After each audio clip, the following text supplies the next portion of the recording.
I stand with the faithful, the loud and the loyal, on Michigan soil where the battle lines coil.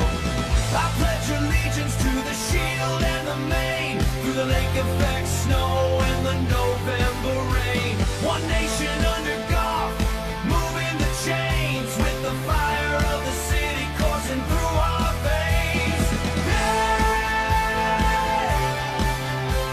Invisible spirit, a bar that won't crack. We've got the whole league's targets on our back. Watch the war room flicker, watch the vision take hold, turning late round flyers into Detroit gold. He's the master of the board, the dealer, because he the best of the best. putting every expert opinion in check. Stacking. Expert opinion in check. He doesn't follow trends, he creates the hook. Quiet in the room, let Brad cook. To the trenches we swear, where the dirty work's done, where the game isn't played, it's physically won. I promise to roar till my vocal cords fray, to believe in the Holmes and the Brad chosen way. We don't want the flash, we don't want the glitz, just the hunters who thrive in the heart of the grit.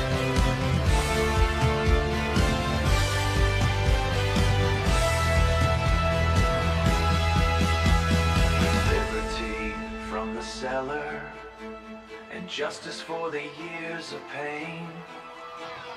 No more same old lions, just the kings of the northern reign. I pledge my allegiance, my heart and my roar, to the team that we love and the team we adore. With kneecaps for breakfast and victory in sight, we're the Detroit Lions and we're winning tonight.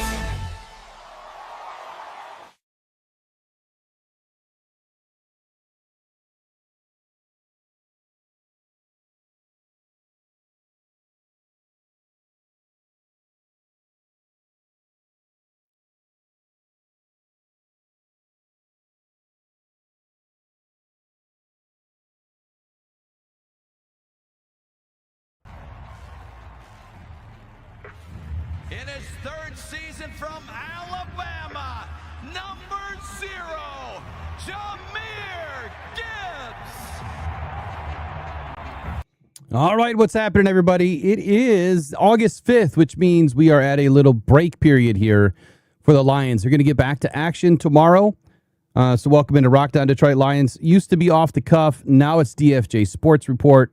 Appreciate you guys joining me tonight. We're probably going to have a very light crew, as, again, we don't normally go on at 4:43 in the afternoon. Tried to get on at 4, tried to get on at 4:30. Just wasn't going to work out for me today. But anyway, I wanted to go through a full recap of what's happened. Obviously, there's a little bit of news that hit today with the Lions bringing in a new president. I've got questions. I have questions. Because we'll talk about it. But anyway, today I want to go through a full recap of basically what's happened over the last week, kind of where we sit, and kind of go through, some of the craziness that is out there in social media, because fans are just melting down over this Blackshear signing, and I don't think they understand it. I don't think they understand football or why you need to have more than a couple of running backs on a team. But anyway, we're going to get into multiple things. We're going to review the offensive line, obviously the entire offense, entire defense, special teams. It's not going to be super long like all of the other daily recaps. This is just kind of more of like the top hitters, who's doing what, who's standing out, and then we'll open up full lines at some point, take a few phone calls if anyone wants to call in, and that's about it. I took a break this morning since we didn't have practice. We didn't have press conference. Took a break this morning, and I needed it. It was much needed. But instead, I decided to, damn near cut my fingers off today. And I'll tell you a funny story. It was on a thing of yogurt.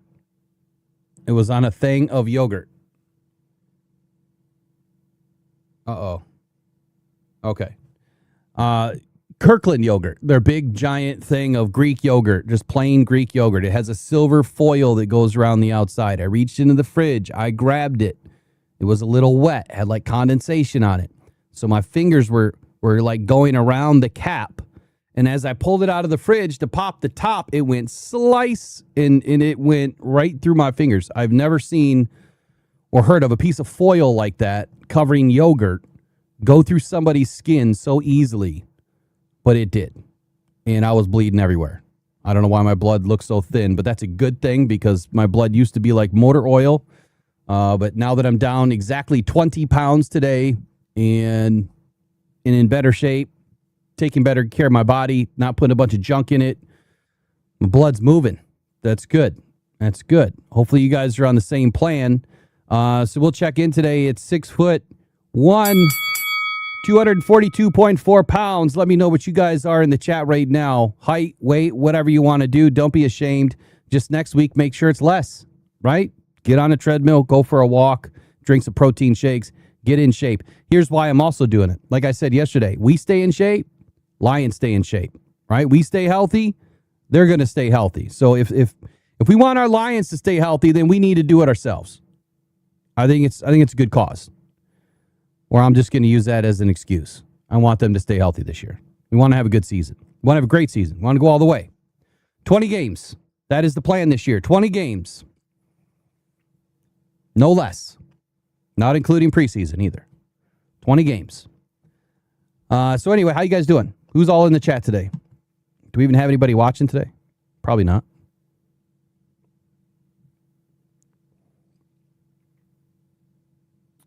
Trace just sent me an update on Kitzelman. Kitzelman was just placed on IR. I'm not surprised by this at all. Let me go back to what she just sent me. Lions placed tight end Kitzelman on reserved injured and signed wide receiver Tariq Black.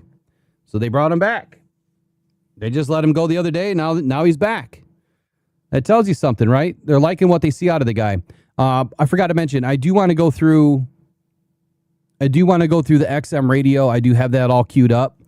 So we have three things we're going to start with, and then we'll go through at the very end, we'll go through my breakdown, because there's some things in here that Dan Campbell is going to say, that Aiden Hutchinson's going to say, and Jared Goff is going to say, that I think is going to paint a really good picture of what's going on. Let's start with Dan Campbell. It's the first one. It's only 6 minutes, and we'll start and kind of get through it. Edge, I'll answer your question real quick. What do I think is holding up Gibbs' deal? It's a lot of money. It's a lot of money, and I think that now that the Lions have a new president, I'm not saying that the new president needs to be involved at all, but maybe that's what they're waiting for. Maybe, now that the new president's in town, coming over from the Pistons, by the way, that's what I'm worried about right there. You're coming from the Pistons as the former COO of the Pistons to come run a football organization. I mean, at least he has sports background, right? At least he has executive experience in a sports background. Maybe that's better than our previous guy, Rod Wood, but maybe that's part of the equation. Maybe not. I mean, GM Brad Holmes has autonomy over the roster, so I would doubt it, but I at least got to throw that out there, right? I think it's valuable to at least throw that out there. The biggest thing that's holding it up is a lot of money. It's a lot of money, and he's looking for another record-breaking deal, bigger than Bijan Robinson. And since you asked the question, I don't know if I have Brad Holmes audio. Hold on. I don't. Why do I not have Brad Holmes audio? So he also sat down with XM, and I was going to play it. I'll have to find the video, and then I'll have to get permission, obviously, from XM to use it. But the way that he said, now I'm going to go out on a limb here, but the way that Brad Holmes said, of course they love Jahmyr Gibbs. Of course they want to, get things going. They're working on things. There's dialogue, yada, yada, yada, right? the way that he said it didn't seem like a deal was going to get done. If I'm reading between the tea leaves, it just didn't come across to me like anything was happening. And so maybe I hate to say they're looking for a trade partner because I don't think that would happen this year either. And we talked about this last night for a while, that trading Gibbs right now wouldn't make any sense. You don't have any draft picks you can use right now to replenish your roster. You would need a player in an exchange. You would need a running back in exchange for Jahmyr Gibbs plus a first round pick. The money side of it, he's under contract through 2027. If Jahmyr Gibbs doesn't play and decides to hold in and then become a holdout, because once the season starts, it's hold out. Can't be near the facility, right? You're pretty much done at that point. If he doesn't play the first 12 weeks of the season, then his contract tolls, and I don't think that anybody wants that to happen. And I don't think that Jahmyr Gibbs would let that happen. But at what point does it become too much? I think we're in infancy stages still. I mean, we're only a week in. Bijan Robinson just got done 24 hours ago, 36 hours ago. Whatever it is now, 36, I think. And so here we are, right? It's time for Jahmyr Gibbs to get his deal done, and it's an ass load of money. But we looked at Bijan Robinson's numbers, and they're very effective numbers for the first couple of seasons. It was like $8 million this year, and I think it was 11 something for Bijan next year. It'd be very similar for Jahmyr Gibbs. His balloon would probably be around $7.5, $8 million this year, and then it'd be around 14.3 next year. And then the next year after that, that is when the real money starts to kick in. And depending on how they structure it, it's just a 3-year extension. And we've seen what the Lions have done with all the other extensions. They've been backloading all of them. And if you look at Aiden Hutchinson's deal, even though he had the largest overall volume of guaranteed funds, he only had a small portion guaranteed at sign. And if Brad is trying to give Jahmyr Gibbs a small guarantee at sign and then guarantee more after every league year, I 100% would believe that Jahmyr Gibbs' camp is saying, hell no. No way. Not happening. They want that money now. And if you, according to JMO, I wouldn't even say look at the stats, look at the film. You look at the film, you got to pay the guy. Why? Well, just listen to what JMO said. Because he the best of the best. Absolutely. And then what is he going to do with this check? Stacking. All day. So I think that it'll get done soon, but we'll see over the next 24, 48 hours where it goes. But Brad Holmes' comments didn't make me feel any better about it. It really didn't. Let's take a brief walk around Uper Lights. When we get back, we're going to jump right into Jared Goff. Maybe. Uper Lights isn't working. Why isn't Uper Lights working? Uh-oh. None of them are working.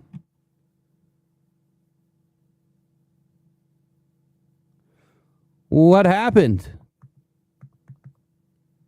Something happened.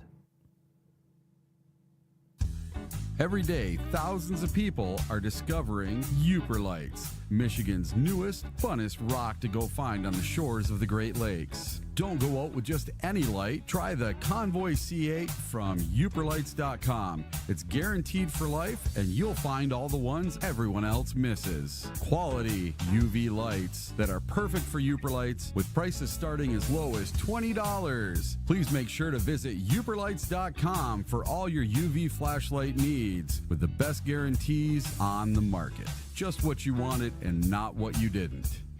The best quality, the best guarantees, and the best UV flashlights from UperLights.com.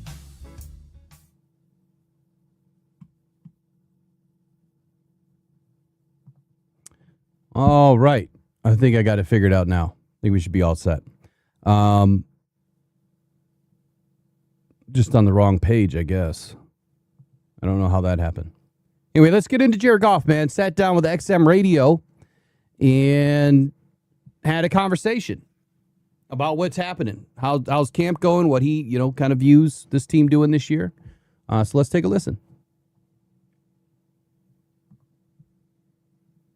All right, welcome back in SiriusXM NFL Radio, continuing our training camp tour. We're in Detroit, and now going to catch up with the Lions quarterback, Jerry Goff. Jerry, we appreciate the time, man. Thanks for having thanks for having me. Thanks for being flexible for me.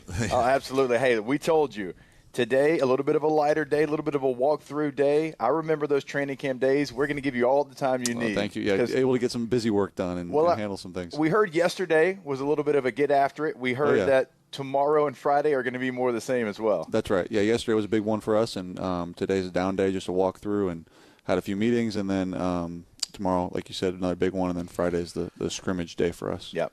How's the install rate going? And I ask that because we don't practice a lot, and I've talked to coaches that say they still install the whole month of September, which I don't think is a good idea, but Belichick said it to me the last time I talked to him about it at the Patriots. I go, what? He goes, yeah, we can't get to everything. Yeah. No, everyone's got different philosophy on it, and we installed a lot of the stuff that we're doing in the spring in OTAs. Yep. So some of that stuff you end up skipping over a little bit, and then some of the things that you want to be a little bit more detailed on, you spend a little bit more time on. But Drew's done a great job of all that, of handling the volume and giving us heavier days intentionally sometimes to see who can handle it, and then backing it down when he sees fit. But it's at a good rate right now, and I think he's doing a good job. Great. Yeah, I was going to ask you about Drew right off the top here. Coming over from Arizona, a little bit more tight end usage, a little bit more 12, a little bit more 13 than y'all did a year ago.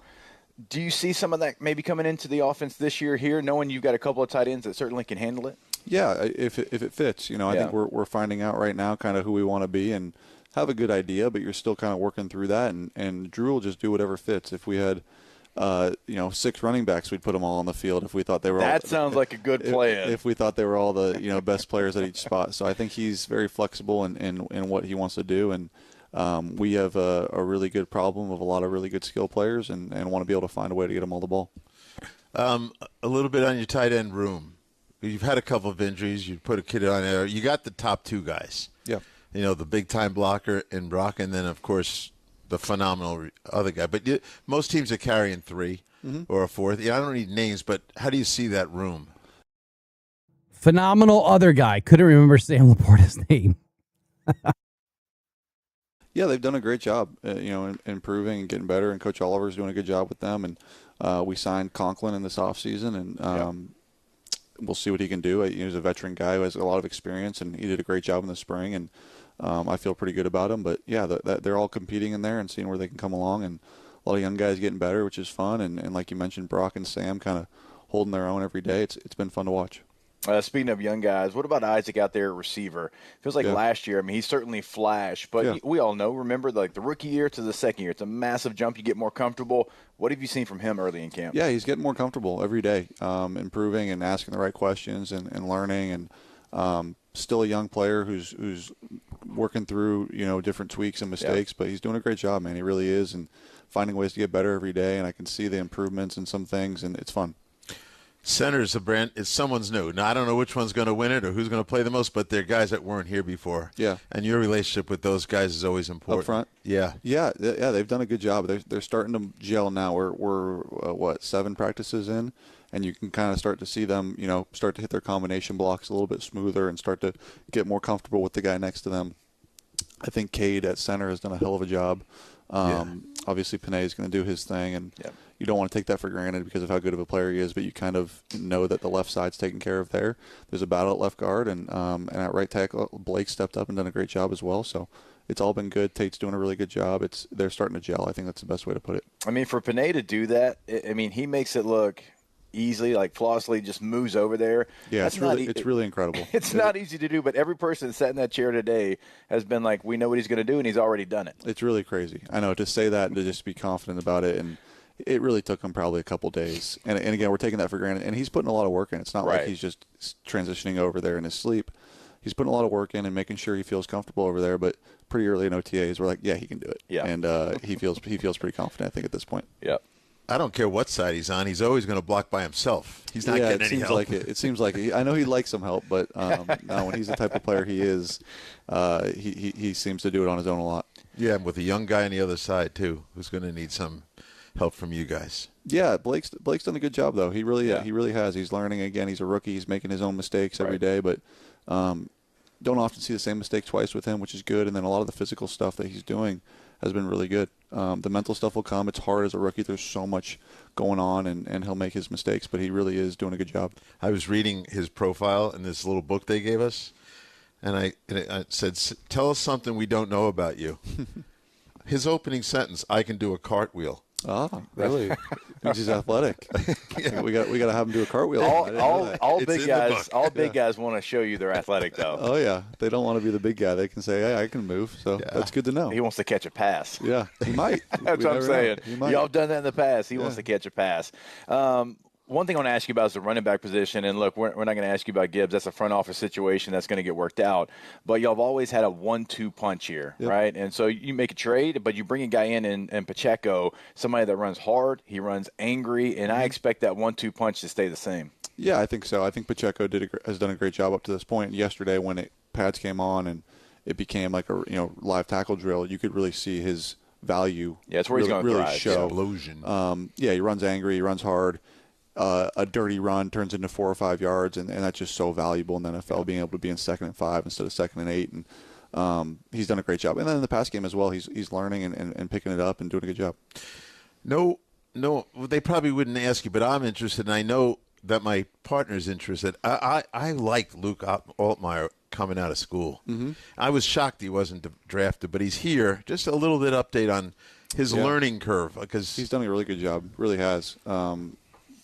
Picking it up quickly and operating the offense, I think, at a good pace, which is, I think, probably what you want to see from a rookie, and gets in and out of the huddle, calls the play right, snaps the ball on time, and throws it where it's supposed to go typically, and has done a good job. He's awesome to have in the room, and I like Luke a lot. Yeah, we asked the same question in San Francisco. Tell me about Brock Purdy, the last pick in the draft, and I got kind of the same report. Yeah. So it's. I think that guy has a real chance, personally. Yeah, Luke's been great, man.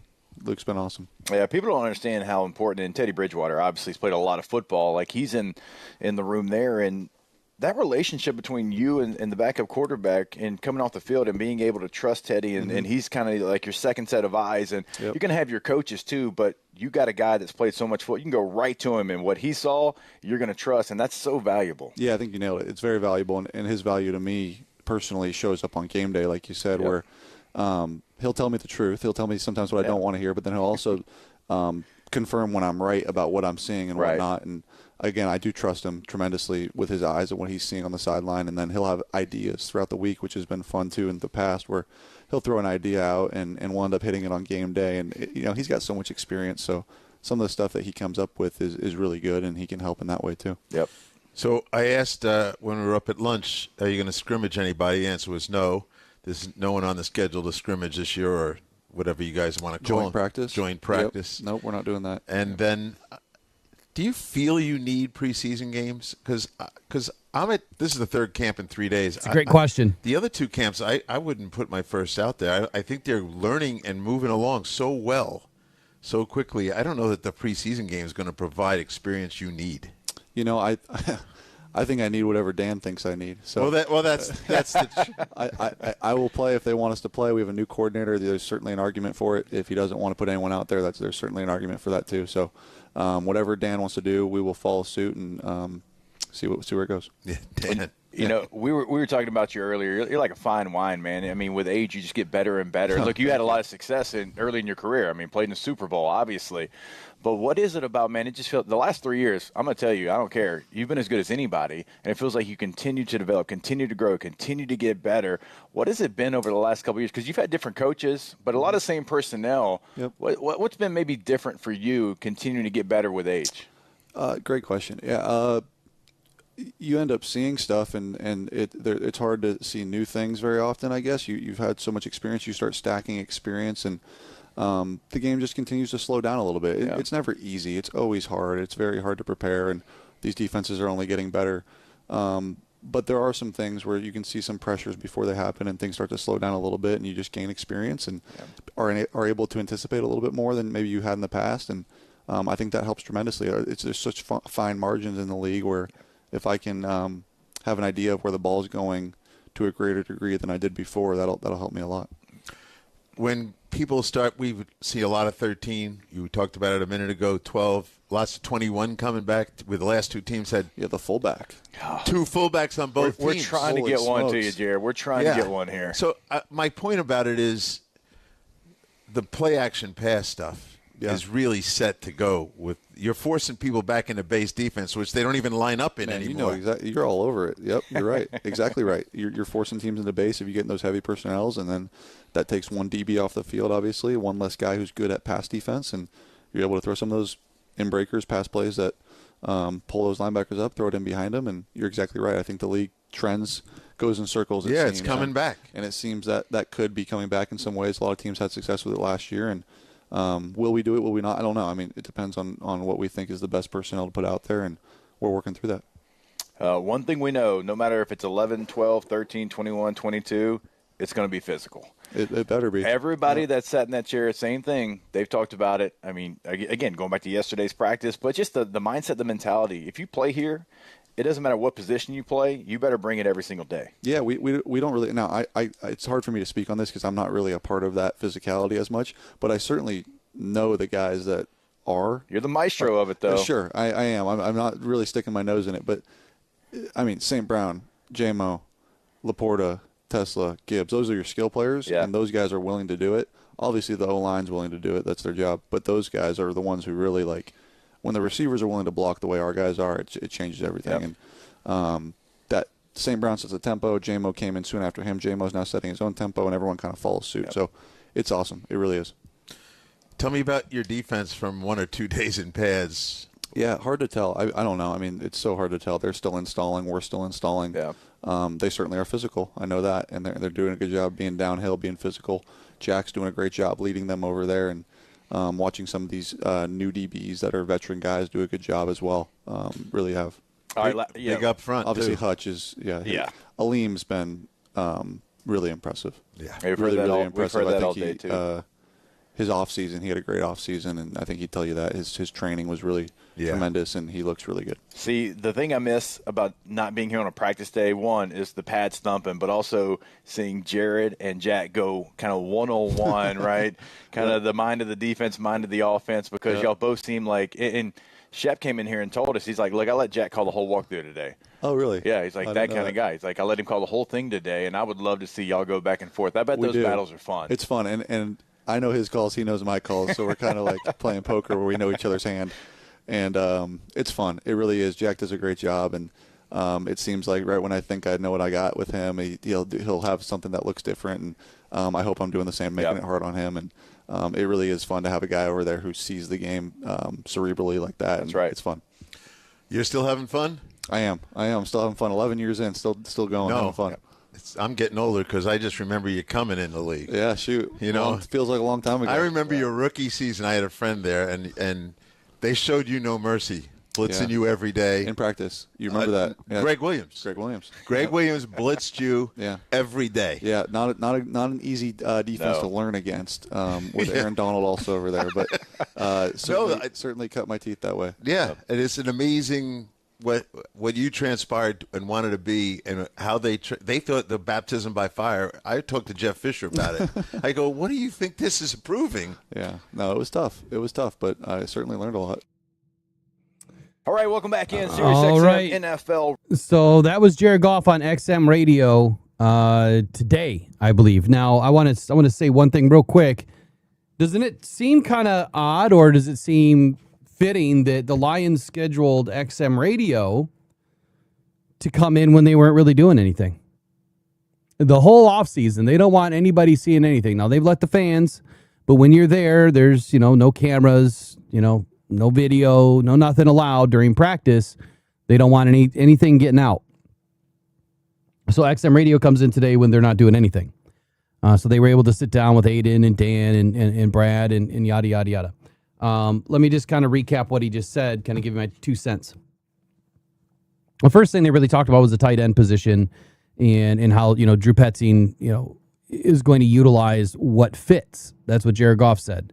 It's not that, we're going to have these great tight ends or multiple tight ends in on every single play and stack, 3-4 tight ends on a play.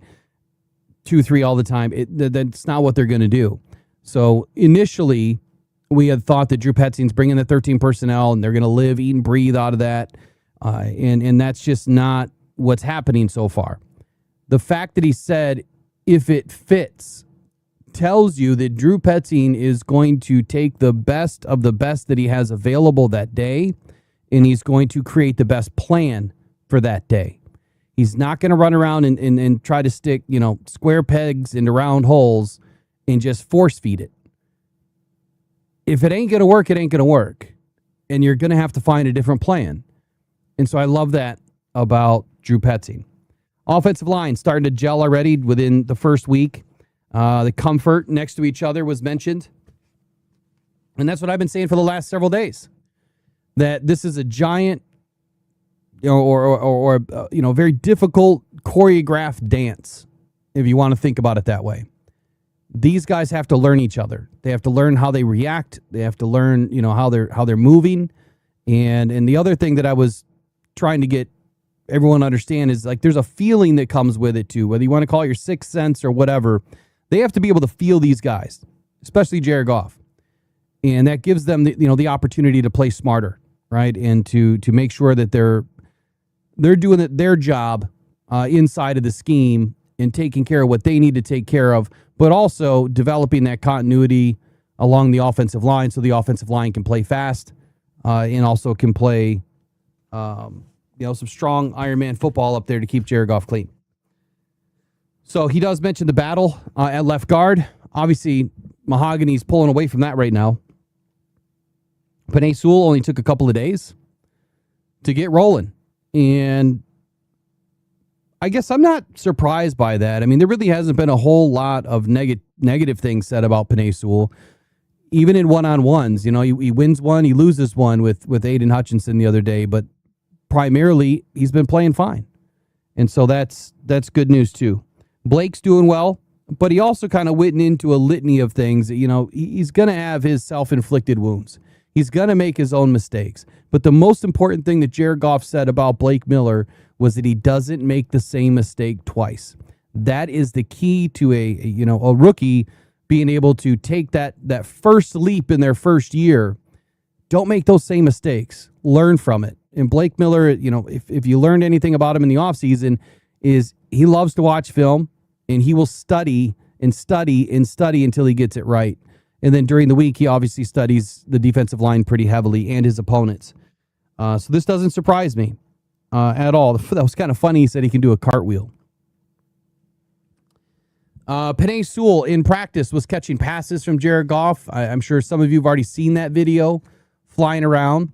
And I thought that was kind of interesting that they're doing some design pass work to Penei Sewell already, and that someone showed it. I don't think they are just screwing around. I think that is probably a play that, could get utilized at some point. Maybe it's for a 2-point conversion. Maybe they'll throw to Penei a couple of times. Maybe he will be that, uncovered third tight end that's dressing up as the left tackle. We'll see. We'll see how it works. I mean, Penei can move, man. He's got good big hands, but good hands, and he can move. And if you get in front of him, he's going to take you out. I mean, everyone's going to have to go low on the guy. And we saw what he did the first time he caught a pass. He put that dude right in the dirt. Second page of notes on Jared Goff. Pacheco. Isaiah Pacheco. I mean, the first words you hear from not only, not only, God, who's there today in that room? I can't remember his name right now.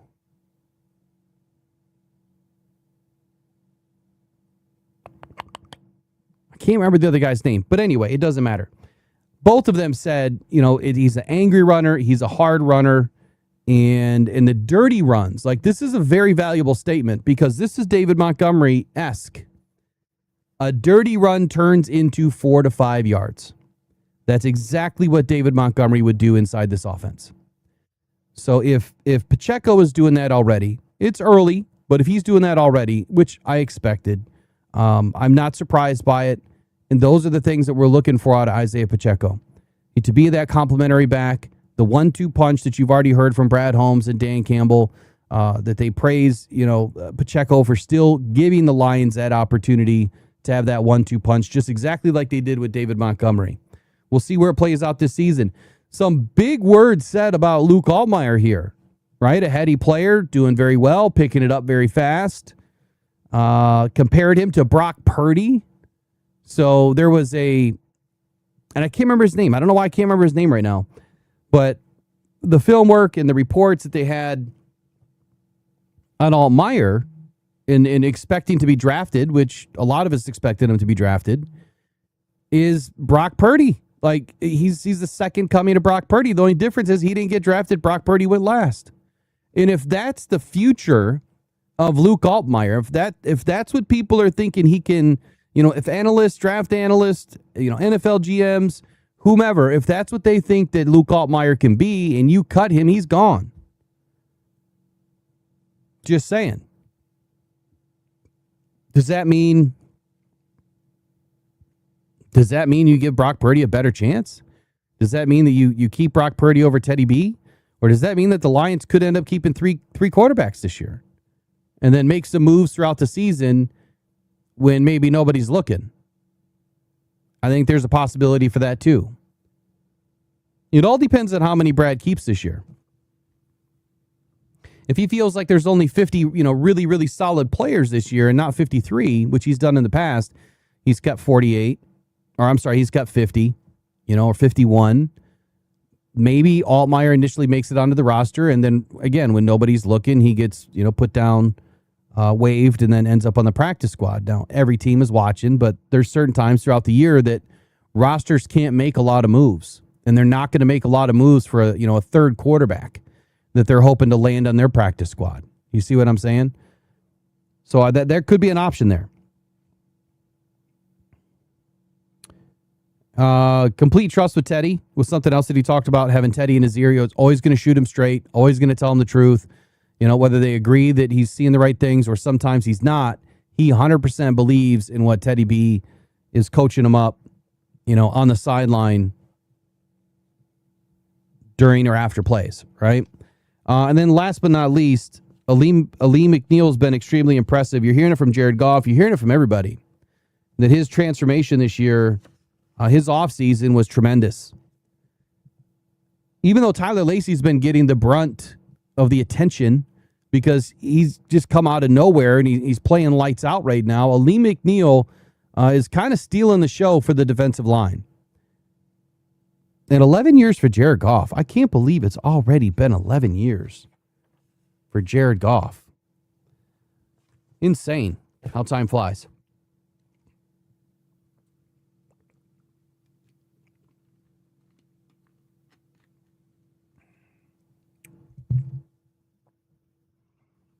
All right. We're going to get into the next one here, which is, I found the audio of Brad Holmes. Let me play the audio here of Brad Holmes talking about Jahmyr Gibbs.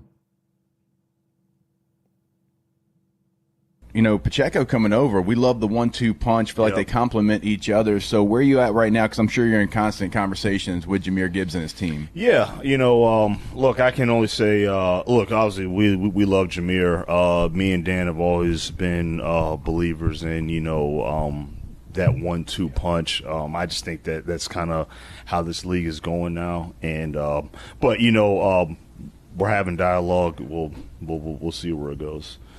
It'll get there. That's the hope. That's the hope. Brad does not look. I'm just going to show you his face. He does not look excited. He doesn't look happy.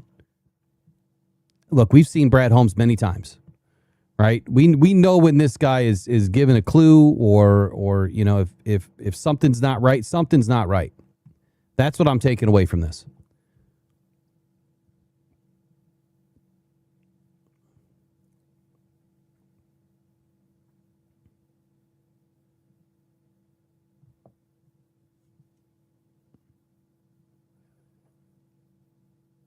That's a face that's not real happy. Let me mute this real quick. I'll play the last few seconds, and this is where he says what he says. Here we go. We're having dialogue. We'll see where it goes. It'll get there. That's the hope. That's the hope. All right, so a body language expert, which I am not, a body language expert would tell you that when you are shaking your head and giving an answer, yeah, we'll see where it goes, that means that you're thinking something negative. That means that something's not right, that it's not going to happen. And I'm not saying it's not going to happen. I'm not saying that at all. That's funny. I got all these Band-Aids all over me. Damn near cut off my fingers. It just doesn't look right. And again, I'm not a psychologist. I'm not a body language expert, but I've studied plenty of psychology. And that's a tell. I mean, that's a major tell. Even in sales tactics, where I studied a lot of the psychology for, you pick up on those things from your client in front of you, right? If they're, crossing their arms, they're not really interested. They're not pulling down what you're trying to give them. And that doesn't mean always. It just means more times than not, right? If they're shaking their head, looking at the ground, that means they've got some sort of an insecure or, some sort of a bad feeling, or they don't believe in something. It's just a tell. It's usually not a good thing. And so either this means the dialogue's not going great. Could mean nothing at all. Could mean the money is way too much and they don't know how they're going to figure it out. Could mean that they don't have a way to get it done, which I wouldn't believe. I think that they can get it done. I don't know, but it doesn't look right. He does not look, to your point, Cynthia, he does not look confident. And that's not Brad Holmes. He's always confident. He's always confident. If anything, he's overly confident. Or maybe he's pissed. Maybe Brad Holmes is pissed because he thought that he drafted these guys. You remember what he said a couple years ago? We would never have a guy hold in or hold out, because if they do, then we didn't do our process right. Because we wouldn't draft guys like that. And here Jahmyr's holding in. Embarrassing the franchise. They thought that they brought a guy in that wants to play football and wants to win a Super Bowl. And here he's strong-arming the team before camp, and it's delaying all the progress. I'd be pissed. I get it. There's a business to everything. And usually the NFL teams win all of the business, right? They usually get their way because they hold the purse strings. They're a billion-dollar organization, and they can do whatever they want. But once in a while, you have players that win. And this is one of those cases where Jahmyr Gibbs is going to win. The question is how much and to what detriment of the team. I don't think that the team itself is going to be upset towards Gibbs. If anything, it's been anything but that. But the detriment being you're slowing down the process. We have a game. We have a scrimmage in, I think, 4 days. I think that the Lions have a full, white on blue, blue on white scrimmage before the preseason game. And you don't have Jahmyr Gibbs. You have a lot of guys that are banged up. I don't think he's happy.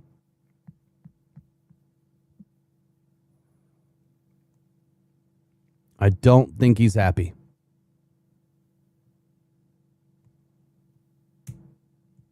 Kind of sucks.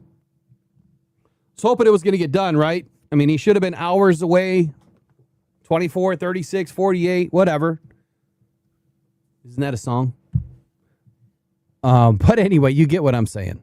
When I look at Brad Holmes, here's what I'm taking away from it. You sure about that? You sure about that? You sure about that? I think that Brad's pretty upset by this whole thing. And I think that he just wants to win, man. He wants to bring that trophy to Detroit. And right now, Jahmyr Gibbs is holding it all up. He is. Look how sad this guy is.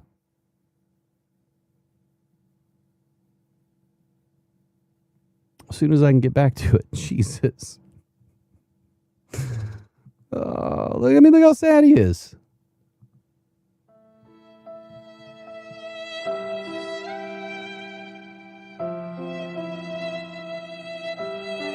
coming over. We love the one. Is what it is, man. Let's get rocking and rolling on the next one.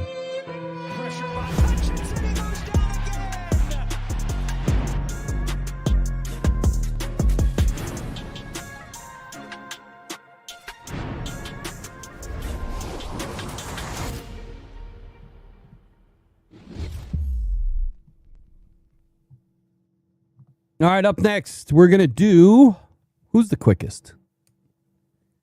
Dan Campbell or Aiden Hutchinson? You guys voted out. You know, the first couple of Hutch or, Campbells in a row. We'll pick that one. We'll see who you guys want to listen to first. Aiden Hutchinson or Dan Campbell?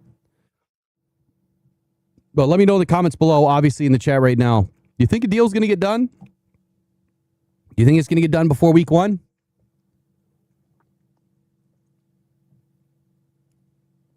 Yeah, Cynthia, we are missing a major piece of this puzzle right now. You didn't get to see it, Trace? Oh, it's there. It's written all over his face, man. I hope not, but it's written all over his face.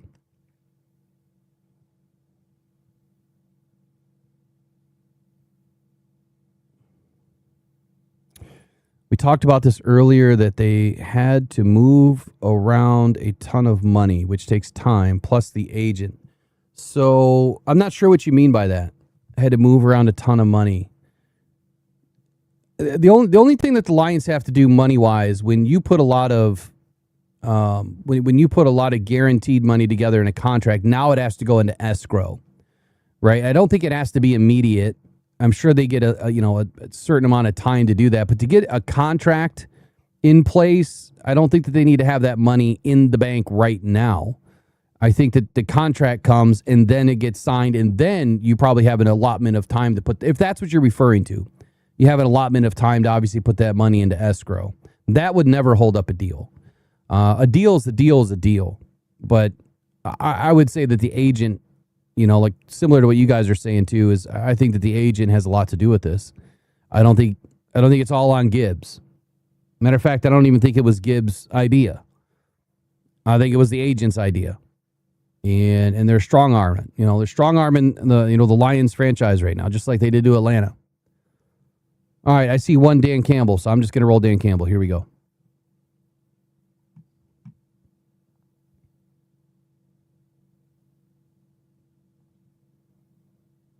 And welcome in our continued coverage of the 2026 NFL Training Camp Tour. This stop, the Detroit Lions. Yesterday, we're in Rochester, New York. Today in Detroit.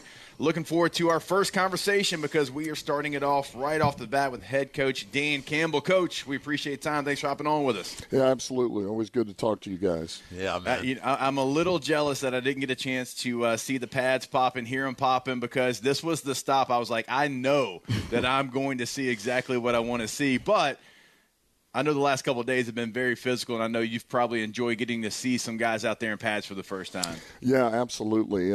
You spend all this time. I talked to you guys back at the combine, and it's been an eternity. It takes forever. You get through that last game, and it's just you go, okay, spring, yeah, okay, that's nice.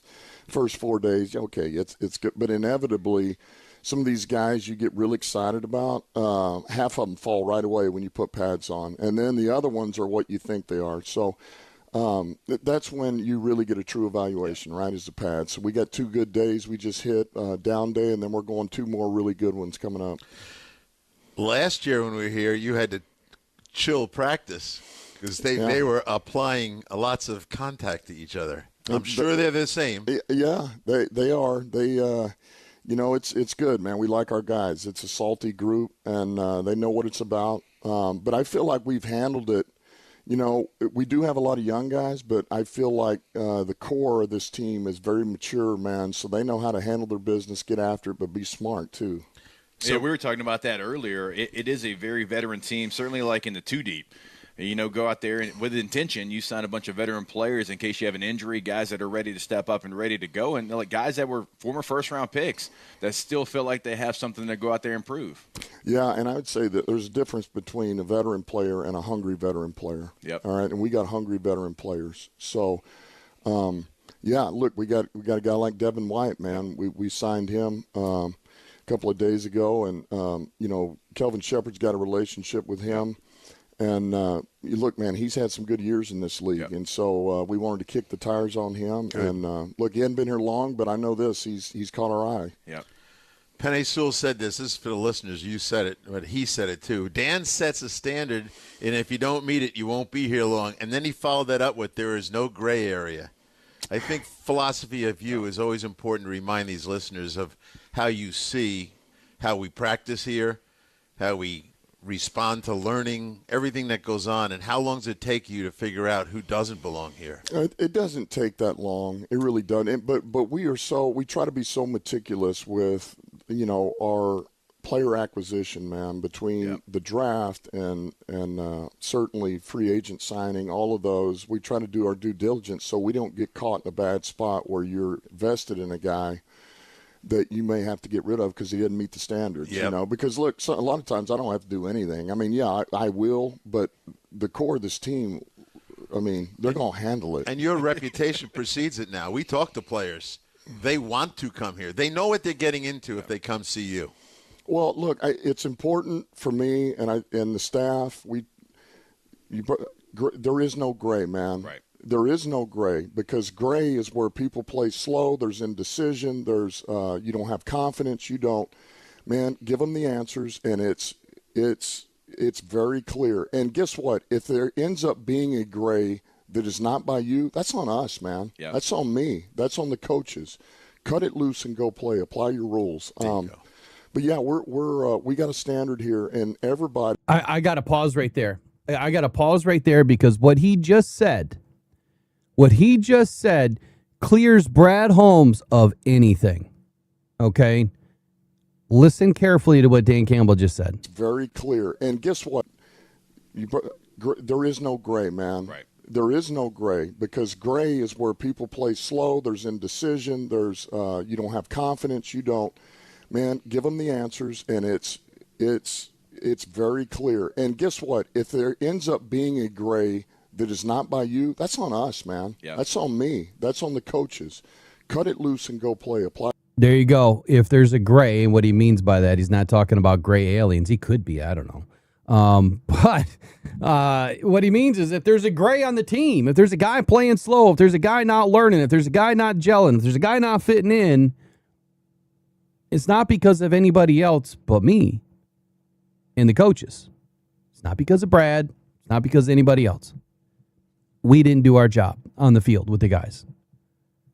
So I think that I may be reaching a little bit, but I feel like this absolves Brad on his ability to go out and find guys because so far, I mean, the guy has knocked it out of the park. You can't even shake a stick at what he's done draft-wise and free agent-wise. You're going to have a few that fall out. It's normal. It's called breakage. It happens in every business. Every single, I don't care what the business is. I don't care if it's a candle shop. 10% of those candles are going to get stolen or broken. It's called breakage. 10% of your football team is just not going to work out. In some teams, it's a lot more. But in Brad Holmes' case, it's way less. So that was a great statement by Dan Campbell. All your rules. But yeah, we got a standard here, and everybody. Look, I can't ask Penei Sewell to make sure his weight is in check and he's in shape, and St. Brown and freaking Hutch and Branch and Golf and all these guys, and then we have somebody else that's not one of them that's not going to do it right. It's not fair to everybody, and they're the ones who set the standard, and it's my job to uphold it. I told you this at the Combine. I mean, your team, I always use the tagline, too gritty to be pretty. Like, you got to be ready to go from Jump Street on this team. So for you evaluating a younger player, how do you go about the process to say, I know this guy's going to fit into our culture? Because, like you said, they're going to get weeded out if they don't. Yeah, I just, man, look, we're all about competition, man, and the tape never lies. And, for example, we've talked about it in the draft, man. Just you can turn on the tape and tell if somebody is competitive, man. If there's somebody that's willing to get after it. I mean, for us, it's as simple as if the bigs run to the ball and your littles are, man, they'll bite, right? They'll hit, man. Your receivers, your DBs, well, there's a starting point. We'll figure it out from the rest. So at least they meet our standard there, and then we'll coach them up. And I'll say this, the hardest thing about a young guy when you're trying to develop them like this time of year is, they're in survivor mode, a lot of them. There's a lot on them, but like you go to one-on-one, they're just trying to survive, right? Because they want to win the rep, but they're not using technique. And I tell them all the time, I would much rather you do what we're asking you and you lose 10 in a row. But do what we're asking you to do, because in the long run, it's going to allow you to be able to compete against a good player, man. That's a great point. So that's the hardest thing. But if you can get them there, man, that's where they really grow and develop. Let's talk about Tyreek Williams then, because you were very complimentary the other day of him. And, I'm sure you put some parameters on what's expected when you come back. Listen, my team rules are very simple, all right? And, show up. And, don't be late. Don't be overweight. Don't disrespect your teammates or this game. That's it. Yeah. That is it. Those are the only rules. I don't give them a whole rule book on this and this and that. We don't do that. That's it. That's all you got to do. If as long as you handle those four, we're going to have a problem. So a guy like Tyreek, man, I love this about him, man. He recognized that he was a little bit heavy. All right, he showed up 2 weeks before the offseason program began, knowing, man, I gotta get this in check. All right, and we sat down up in my office, and our nutritionist got with him, and man, that kid attacked it. He attacked it, and man, he dropped well over 35 pounds and made his weight here in front of everybody. Crushed the conditioning test, and I told him, now you've invested in the bank of trust now, right? And respect. So your teammates see that, we see that, and all of a sudden, man, and then the kid's confidence goes up, and so I'm proud of him, man. It's awesome. Nice. Dan, I know you have to appreciate the way football's going. I mean, tight ends had a year in the draft and free agency. Seems like teams are stacking tight ends, trying at 12, 13 personnel. And look, and obviously, you're still going to have 11 personnel out there, but it seems like the game's kind of getting back to, hey, we want to keep it in between the hashes a little bit. We want to play in a phone booth. Yeah, I mean, everybody's going to that because you get a lot more predictable defenses, know. And if you got guys that can run, that can block a little bit, they can do everything. Everybody wants 3 or 4 Laportas. Everybody wants those. Right? Yeah. I'm not greedy. I'll take 1 or 2. But if you can find some guys that are versatile in that manner, man, now you can do whatever you want. They want to bring out nickel, you can.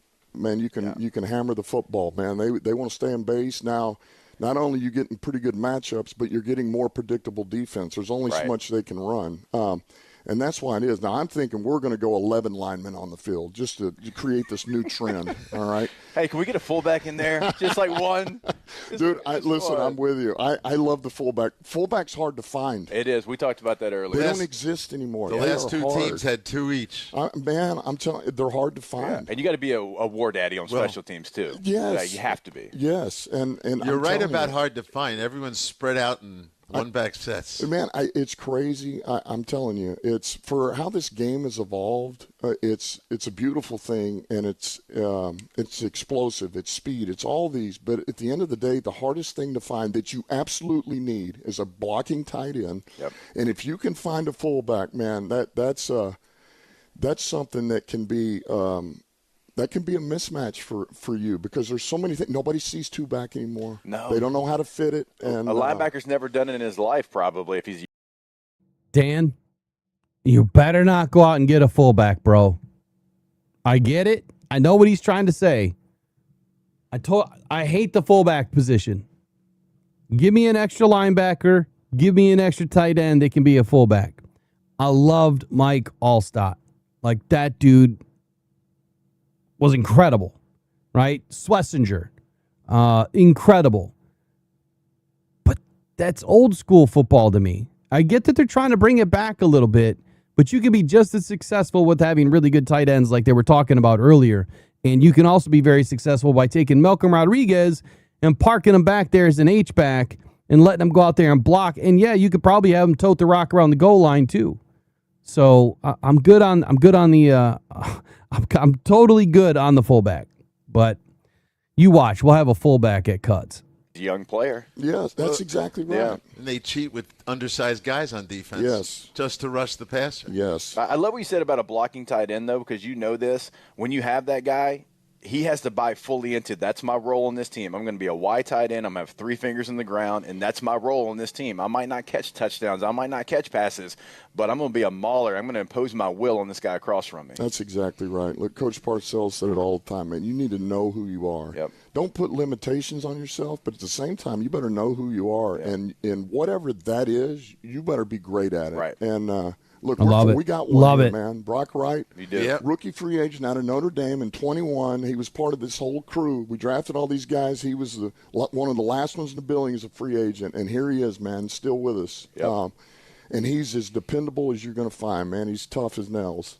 I want to try to get you excited. Aleem McNeil, I how's he love doing? Matt. Yeah, I love Come Matt, on. dude. That's, Hey, I remember the fight in Philadelphia about him at the draft. oh, man. There was someone who wanted him badly, and they Yeah. went the other way. God bless them, but I'm with you. Listen, Aleem, he's another guy. I mean, here we are. We're 6 days in, 2 days in pads, and we haven't been able to block him very good just yet. So and I'll tell you one of the biggest things. First of all, you do all these cut-ups, right, and you watch back-to-back plays in the spring when you're cleaning everything up, scheme-wise, this and that. And what we noticed was, man, he's favoring the leg a little bit. Like, you couldn't really tell week to week, but all of a sudden you start going through some of these where he's getting doubled, and he didn't even know it.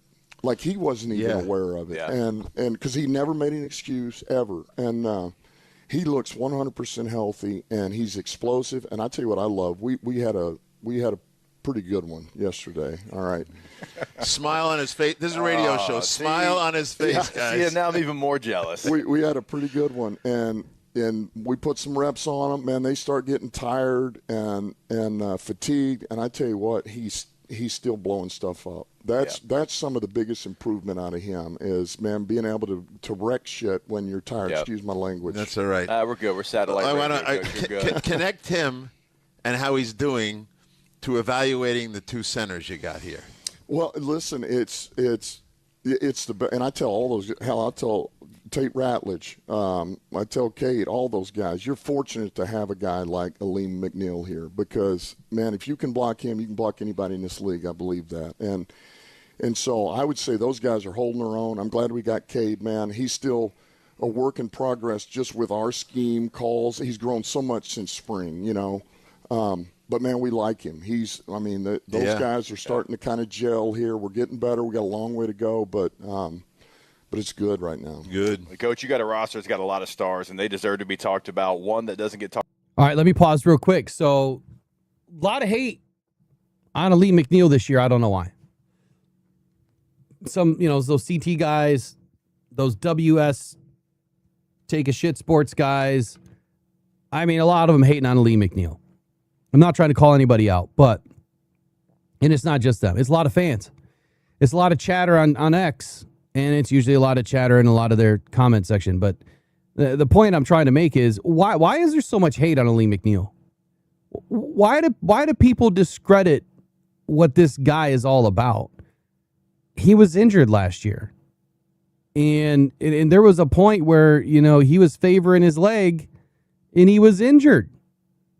So he didn't play that well. But now when he's back to full health and he's been in the league a while and he understands things and he's playing at a high level already, you got to love that everybody else is tired and Aleem is not. You have to love that because that means he's able to go deeper and longer, right? You'll never forget what Dan Campbell said in the very beginning, that they're going to take everyone out to deep water. That's exactly what Aleem McNeil is doing right now. He's taking players out to deep water. And he's still swimming. and they barely got their head up above water. And he's like he said, he's still blowing shit up. Right? You got to love it. You got to love it because Aleem McNeil right now, and Tyleek Williams too, like that is a massive statement that Tyleek comes in overweight, gets with a nutritionist, drops 35, adds some muscle, and he's out there blowing it up. Tyleek looks incredible.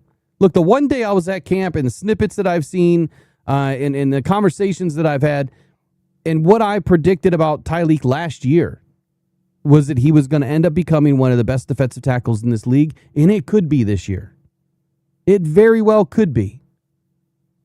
When you have this many good players on this defensive line, like this defensive line is set up to dominate. Now, does that mean every single play they're going to dominate? No. Does that mean that they're going to have some lapses here or there? Every player does. It's the NFL. You're not going to win every rep. But I will guarantee you that when these guys stay healthy throughout this season, we're going to see a different defense than we've ever seen. This will be probably the best defense we've ever had. And this will be the third year in a row that I've said that. The first year was 100% right. The second year was 100% right because we ended up having no starters in, really. We had Jack. And then the secondary was pretty healthy. And that was it. And we still went 15-2. Yeah, some of our metrics fell off, but man, we were still cruising. You don't win 15 games by luck. Playing a first place schedule. You just don't. And this year, going up against the fourth place schedule, not that it matters, because on any given Sunday, any one of these teams can beat you. This defense is going to crush it. Absolutely crush it. And it's because of players like Tyleek Williams, and it's because of players like Aleem McNeil that are in such good shape, and they are ready to roll. And I love the statement, how he earned, the bank of trust, but it wasn't just with Dan Campbell. It was with the rest of the team. That this is what it's all about. This is the standard that we set. You're going to come in and do exactly what we need you to do without even asking you. I love it. And you wonder why Brad Holmes drafts the players that he drafts. Brings in the players that he brings in. It's because that standard is not for everybody. It's not. There's a lot of players out there that just want to do their own thing. Right? They're only worried about them. They're only worried about, their targets. They're only worried about their stats. They're not worried about the team. Those are teams that usually don't play well. Right? They usually don't finish well. They don't win a lot of ball games. Not this team. Talked about it enough, at least for our opinion. We talk about him a lot. It's Jack Campbell. Yeah. And I'm excited to talk to him. We're going to have him a little bit later on. That's a player that right in the middle of your defense, you better be ready because he is bringing it. He is bringing it. And it was funny because we set up this kind of tackle drill, this tackle box, we do every year. And so we go back and we're watching over the last, call it 3 years, man, just to pull some clips, make sure we're good as coaches before we show the players. And there's so I pulled the year before, right? Jack looks like he was 10 pounds heavier. He's massive, right? Yeah. He looks like he's 260, okay? And then the year before that, he looks like he's 275. He's even bigger, right? And you're like, man, and you look at him now, he's still a big man, and he can run, but he's really leaned up. He's lost a little bit, and he's still the thumper. He can run, man. He plays, 3 steps ahead of everything now with where he's at. His height, you typically don't see the kind of bend that he has either. Oh, man. Like for me, typically when I was playing fullback, I see a 6'4", 6'5" guy. Like I'm licking my chops. But that guy, his leverage, he always wins. Little man always wins. And when you're 6'5", that's hard to do. He can bend, he can run, and trying to throw daggers over him in some of these drops is a problem because he does. He's got reach. He's aware. And look, he's got full reign of this defense now. Shep has given it to him. Yep. And we're putting a lot on him, and he's handled it beautifully so far. Jump into the secondary. You've got some injuries, we get it, but you've also brought people in here, and guys like Rocky Sin have done some nice things for you. When I saw him coming here, I go, he's going to love this guy. I do love Rock, I can tell. I could draft for you because I know who I would never bring in this building. Yeah, same. Man. Rock. Yeah, listen, I love those DBs, man. We Rock is all about what we're about. He's tough, he's physical, and it's all the little, okay, you do all this, man, you're a DB, you want to cover a little bit, man, he wants to mix it up. But then, well, go watch him in special teams drills, man. He's running our gunner drills, man. He's running punt return hold up is one of the jammers. And, I mean, he doesn't take plays off. I mean, it's like he's a rookie again, trying to earn a job. I mean, it's just beautiful. You wish everybody would just – some of these guys would understand that and just watch a guy like him, man. And he's tough. We got a young guy right now, man, that has made plays every day. All right, I call him Ironsides. It's Whitesides, number 38. Yeah. Right? So he's special teams every day, and I tell you what, at corner, there's something there. So we'll see. I know it's early. Rakestraw finally got him healthy. Right. Good. You know, we got a lot of high hopes for him. We got Reed back now off of injury last year. He looks good. So it's a good room, and there's a lot of competition in there. That's you.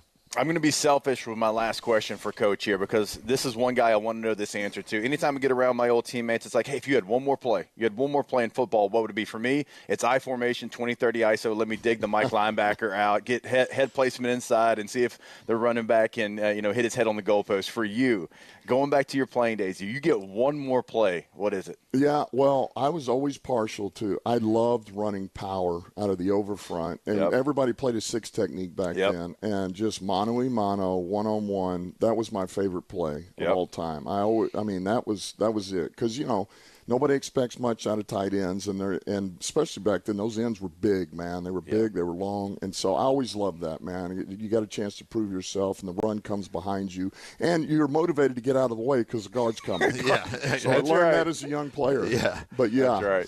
Now, you're talking about the ISO. Is it ISO draw or true downhill? Because for the fullback, it doesn't matter. It doesn't matter. Freaking ISO. But for the O-line, maybe there was a little bit of a set. Yeah, that's right. That's right. We ran it a couple different ways. It's funny. If we had LaDainian Tomlinson, it was more downhill. If it was Sproles, it was more of a draw.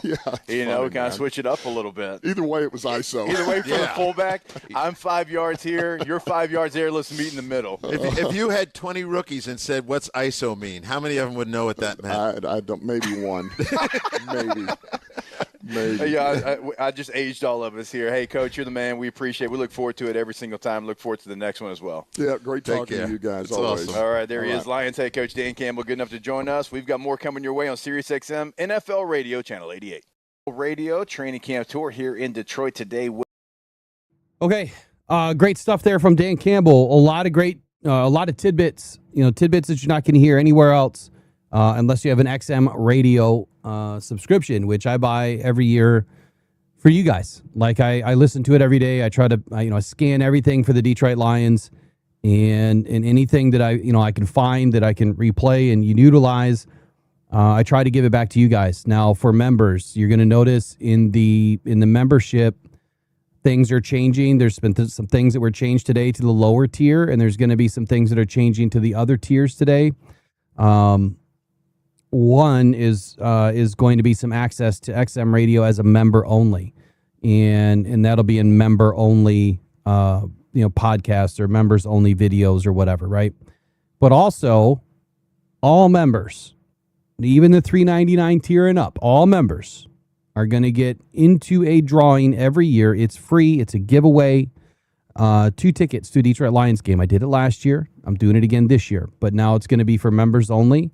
So every member, you have to be a member for 3 months, and the drawing is in November. So that means September, October, November. If you're a member between September and November every year, then you will get into the drawing. Just got to be a member for 3 months. So it's $12, and you get a shot at $800 worth of tickets. It's a pretty good deal. So it helps out the channel. Obviously, it helps you out with some things too if you win. No guarantee you win, but you've got like a 1 in 100 chance right now until everyone signs up. You have a 1 in 100 chance. So that means like all the gifted memberships and that, if they don't stay, then they don't get a shot. So you have to be 3 months or more in a row to have a shot. So anyway, a lot of good stuff. I see some questions in there by Kurt. He says or asks, who is a player that you think is going to break out this year that's not a superstar, right? So Tyreek Williams is not a superstar yet, right? He's just not. He's one that I think is going to break out this year.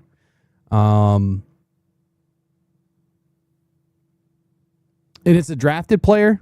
Can they only be drafted players? I mean, Jack's already a superstar. He's broken out. J-Mo's, he's not a superstar yet because he didn't make the top 100. He didn't even finish in the top 20 for receivers. So I would say J-Mo could have a pretty solid year this year. What's a breakout? Is a breakout like 1,300 plus yards? 1,400 plus yards? It's going to be pretty tough to get a lot of yardage. Like, I think that, the 1 year that Amon-Ra St. Brown had, I think, 15 something. That's a lot of yards in this offense today for one receiver because you have so many guys that are getting the ball. You have Amon-Ra St. Brown, Jamison Williams, and Jahmyr Gibbs that are going to eat up. I mean, that's 70% of your targets, at least. Then you got Sam Laporta. That's 80% of your targets for all those guys, maybe 85%. So it's pretty tough for, the lower guys. I think Isaac Tesla will have a breakout year, but I don't think breakout, if I were to identify it, it's not 1,000 yards, right? It's not. But he could have 10 touchdowns. Realistically, he could have 10 touchdowns. I mean, he had 6 last year, 6 or 5 last year. He could easily have 10 touchdowns this year, and that's a breakout year. I don't care if he has 400 yards and 10 touchdowns. I don't care if he only has 40 catches and 10 touchdowns. The scoring matters more than anything else. And situational football is going to put him in a situation to win. So I think if you have one offense, one defense, I would say Tyleik Williams and Isaac Tesla are my 2 players to watch for a breakout season. And again, Tyleik Williams doesn't have to go have 10 sacks. He doesn't even have to have 6. There's more to playing defensive tackle than stats, right? There was a good statement in the chat earlier. Someone said that, you could watch the film on Ali McNeil and see that, you could credit Ali McNeil for just about every single Aiden Hutchinson sack. And that's pretty true. Like, Aiden cleans him up and gives him a lot of opportunity. Not every opportunity, but he gives him a lot of opportunities. And that's exactly what you want from your interior guys. It's exactly what you want. Hey, look at G Trace. She's been in the elite club now for 23 months. I love it. Appreciate you, Trace. 23 months at the elite tier, by the way. And Trace, I did get more emojis or whatever they're called, emoticons. I don't know. I got more loaded or done. I just got to get them loaded up when I finish updating. So Trace just checked in, man. 23 months on the elite club level. We still have Aiden Hutchinson to go through. And Dan Campbell, I mean, he's such a good coach. Like, this is why so many people like myself have gravitated towards Dan Campbell and have gravitated, to a lot of things that he says, a lot of things that he does, the way that he acts, the things that he demands. I've tried to idolize a few things and use it in my own life. And it's because he's such a great motivator. Anytime you can find somebody that you can look up to, right, and utilize as a motivator, it can really help you out. And Dan has done that over the years, not just as a fan, but just as the way that he conducts, business and the way that he, expects certain things from his guys. And maybe it's just because I have a, sports, background, but even if I didn't, I think that I would tune into Dan Campbell. Even if I wasn't a Lions fan, I would probably tune into Dan Campbell because every time he talks, man, it's no BS, no gray areas, right? No BS. And I love it. I think that's why this team responds. And I think that's why this team will they get better and better every year, number one. But number two, they're always ready. And they're willing to do anything to get the W.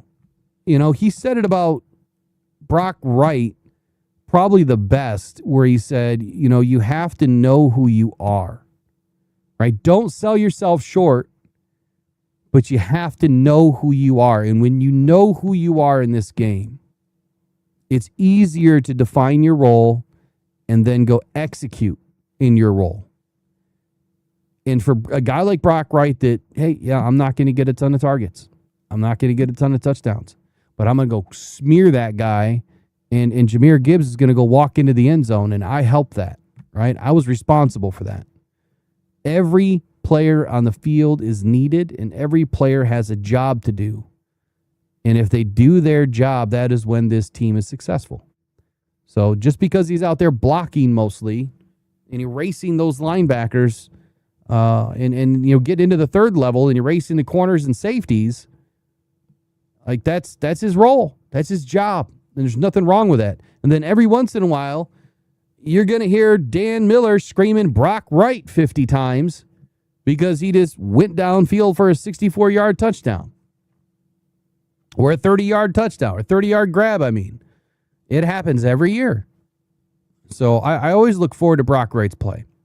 It's his last year of his deal. I'm surprised they didn't get him a new deal yet, but maybe next year the Lions are going to go heavy on tight ends in the draft. They're going to have to, actually. They're going to have to. I don't have any UDFA guys right now that I can really call breakout because they have to make the squad first. Nick Whiteside is the guy that is breaking out right now. I think that Ennis Rakestraw is close. He's close. He still has, like he's in his real first year right now. Even though it's his third season, he's really in his first year. And man, if he could have just had all of last year, I think Ennis is going to be fine. I think that this season is going to take Ennis to that next level. And next year, I think that you're going to see an even better Ennis Rakestraw. So I love where he's at right now. I love where he's competing. And in just about every clip and what I saw again on Sunday, I mean, Rake has just been all over the field, making plays, staying in the receiver's back pocket, staying tight, in phase, mirror matching well. I mean, what else do you want from the guy? He has to clean up a couple of things, and that is his anticipation and getting his hands up into the catch point and disrupting the catch point a little bit better. And now you have more PBUs than catches against. He'll get there. He's showing every effort in practice that he has the tools and he has the willingness to learn to be able to get it done. And I think that Ennis is going to take a big step forward this year. But man, Nick Whiteside is really Nick. Again, I had the dates wrong. Like I thought he was with us for 2 years. I thought it started in 24, but it was 2025. And he really impressed last year. I thought he had a shot last year. Again, another young guy that just didn't get a chance. Ahmed Hassanin is on a breakout right now. And Tyler Lacey might be the biggest breakout right now of anybody. Legit. Like, we expect Ali McNeil to do his thing. We, like you said, not a superstar. So we expect Amon-Ra to do his thing. We expect Penei Sewell. We expect Jared Goff. We now expect Jahmyr Gibbs. Right? But guys like Tyler Lacey snaked off, waivers last year on August 27th is now one of the biggest performers in camp. And then you have Ali McNeil that's in the best shape of his life, and Tyler Williams in the best shape of his life, and Ali McNeil causing chaos in every play. I mean, you got 3 studs now up on that defensive line. Studs that are able to move. It's not DJ Reader. DJ Reader took up the most double teams of anybody last year on that defensive line. Now you have guys that can move and stack and shed and then get beyond the block and help these linebackers, stay clean to fit, either the run game or to get back into the backfield. So we got players all over the field, man. Give it another week. And I think it's going to start to really thin out. It's going to really, or players are going to start to separate themselves a little bit more. So it'll start to thin out a little bit. Let's take a listen to Aiden Hutchinson. This one's about 9 minutes, so I'm probably going to start, and I'm definitely going to try to speed it up here. with the Lions. Going to be joined now by edge rusher Aiden Hutchinson. Hutch, we appreciate your time, man. Thanks for hopping on with us. Man, thanks for having me, guys. Man, look, we got to start off actually kind of off the field. That walkout you did with Morgan Wallen, that looked electric, my man. How was that? I mean, right before you go to training camp, I know, so you got football on the mind, but like one night you get to walk out to a place you're very familiar with. You get to hear some good music. Yeah, that was that actually came together like a day or two before the concert happened. Yeah, because it was I was just trying to get my people to just push it and see if we could get it to work. And then Wednesday night, I found out I'm walking out for the Friday night show, and man, they set us up with a suite. I got to see Morgan kind of in the. Hold up, we got to check in. Cynthia DL just joined the Lions faithful. Hey, welcome in to the membership group, and appreciate you. So check the members only chat in all the posts, and you'll get kind of caught up. There's a members Voxer chat. You just have to download Voxer on your phone. I'll resend the link tonight when I'm done, and I'll put a couple of updates in the post, so any new members coming in can see a newer post on what to do if you want to join. So appreciate you joining us, and let's just keep on doing let's just keep on doing what JMO says. Stacking. All right, here we go. That locker room, they tricked out. The Michigan locker room looked like they had nice couches, guitars everywhere. I was Where like, was man, all this this? looks. We should turn it into that right now. But no, it was cool, man. I never seen an artist that close to going out. He was freaking stretching out, listening to music, getting going, and it was fun to witness. Yeah. Nice. It's all like football anyway. Who did I see once? And he had a whiteboard in his changing room with his schedule of everything he was going to do for the concert. And I looked at it and said, this just looks like an itinerary for a game day. Right. Exactly. Yeah, he definitely had that football approach a little bit when he was getting ready and stretching out and just doing the whole thing. But, man, he killed it. The concert was sick. Very cool. Glad you got to have that before you go to training camp, because once training camp comes, we know it's shut the door, lock it, throw away the key. That's right. It sounds like that's what y'all did a little bit yesterday. We are very jealous and sad that we missed a very physical day yesterday. Pads were popping, I hear. Yeah, they were. They always, the first time you're kind of putting on pads for the year, you got that a little bit of butterfly feeling. Yeah. It's like new year, kind of wipe the slate clean of whatever happened last year, good or bad. And man, it was great. It's good to get these reps. I mean, me personally, it's like you can condition as much as you want in the off season, but it's like until you get those pads on, the weight, the sweat, the water, everything like hanging down on you, then you're doing tempo. It's like those are very valuable reps to have to continue to grow that conditioning to kind of get you in football shape. Yep. Let's talk about Kelvin, your defensive coordinator, and his impact on you personally, and how this team comes together defensively under his leadership. Yeah, Shep is he's intense, as you guys. I'm assuming he was my college teammate at LSU. Yeah. Hold on, before we get into Shep, big shout out. We got Kurt's Harthorn. Hold on, we got some gifts in here. Hold on. Kurt's Harthorn just sent a goat trophy. Thank you, man. Appreciate you for doing that. He also sent in a couple other gifts. We're just going to ring the bell a few times. Appreciate you, man. I love the support of the channel. Can't thank you guys enough. Let's get back into Aiden here. He talked about Shep the other day, and if you remember, my comments the other day was not the greatest. I was getting accused of being controversial or whatever. I wasn't trying to be controversial, but I felt like Aiden said some things about Shep the other day. Just maybe didn't sit right, but maybe he just worded it wrong. I'm like on the edge right now, just waiting to hear what he's gonna say. Oh my gosh! Yeah, I'm sure he hasn't changed. He has not. He strikes me as the guy who doesn't change for anybody. So, no, he's super fierce, and man, he has that ability to command a room, and that's what makes him so enticing. I think as a coach, and man, I think his ability to adjust. From what I've seen from the start of last year to where we're at now is the biggest growth I've seen in him, and he's a guy that's not afraid to drop his pride and say, hey, like, look, this was a bad call. That's on me.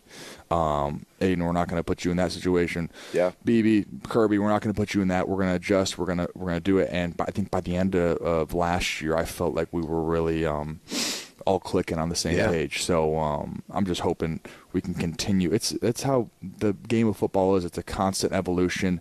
Someone may figure out your tendency, and then you go, okay, they see that. Let's now move it farther. It's that snowball. You just keep on rolling. Yep. Good. Nice.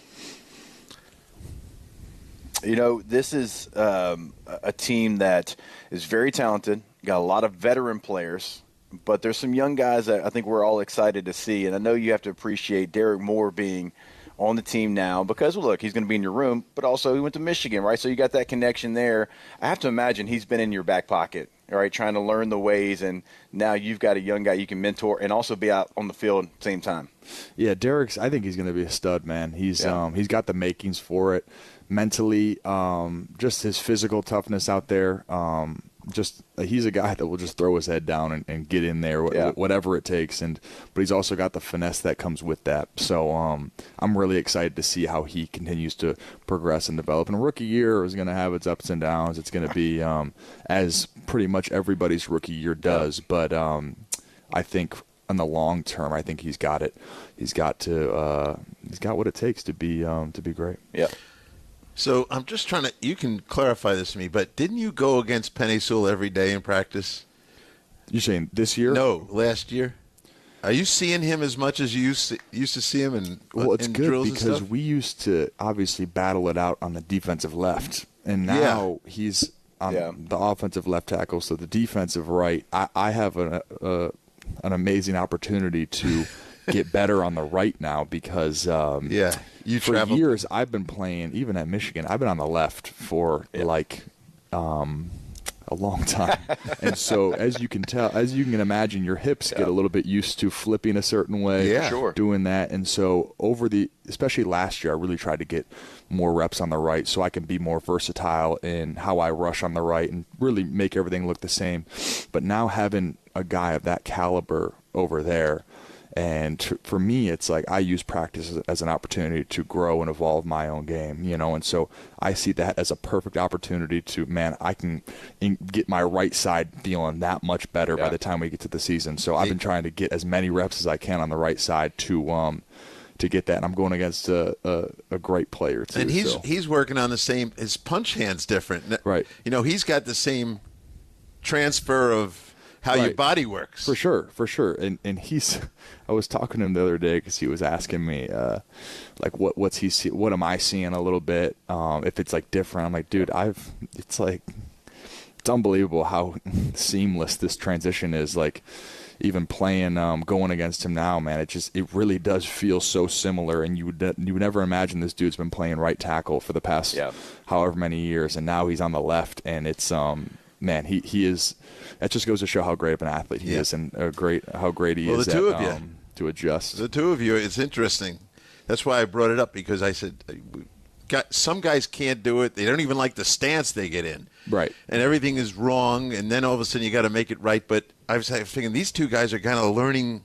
Exactly. It's a good thought, because it's something that I've been trying to put an emphasis on the last couple of years, is rushing more on the right, because there's some guys that can really only rush on a certain side, and that can, chippers, you kind of know the slide, the offenses kind of know where you're going to be at, so it makes it a little more predictable. So, I'm getting super valuable reps. I'm trying to get as many as I can. Now, let's be honest. You go over to the left side and let young player Blake Miller know, hey, I'm still over here, right?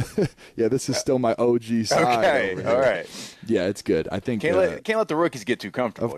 Of course.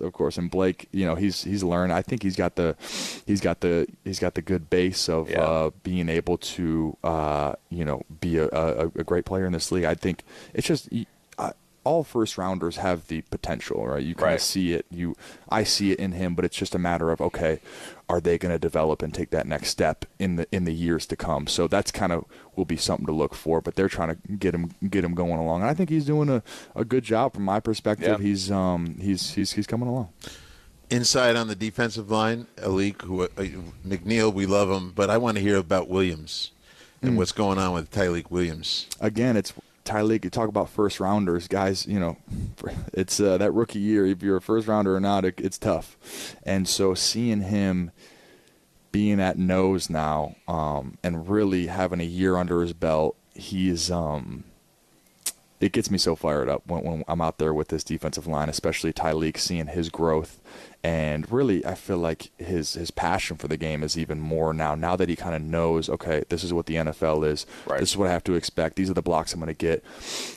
Let's just play fast. And he's so powerful, so flexible that once he kind of has that base knowledge in which he has now, he can just go. And, man, I think him and Aleem are going to be really fun to watch this year. All right, there he is, Aiden Hutchinson, good enough to join us here. Aiden, we appreciate the time, man. Thanks, guys. Appreciate All it. right, we will step away. We've got much more coming your way here from Detroit, Sirius XM, NFL Radio, Channel 88.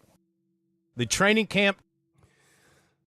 So there's a major takeaway that I have from his conversation there.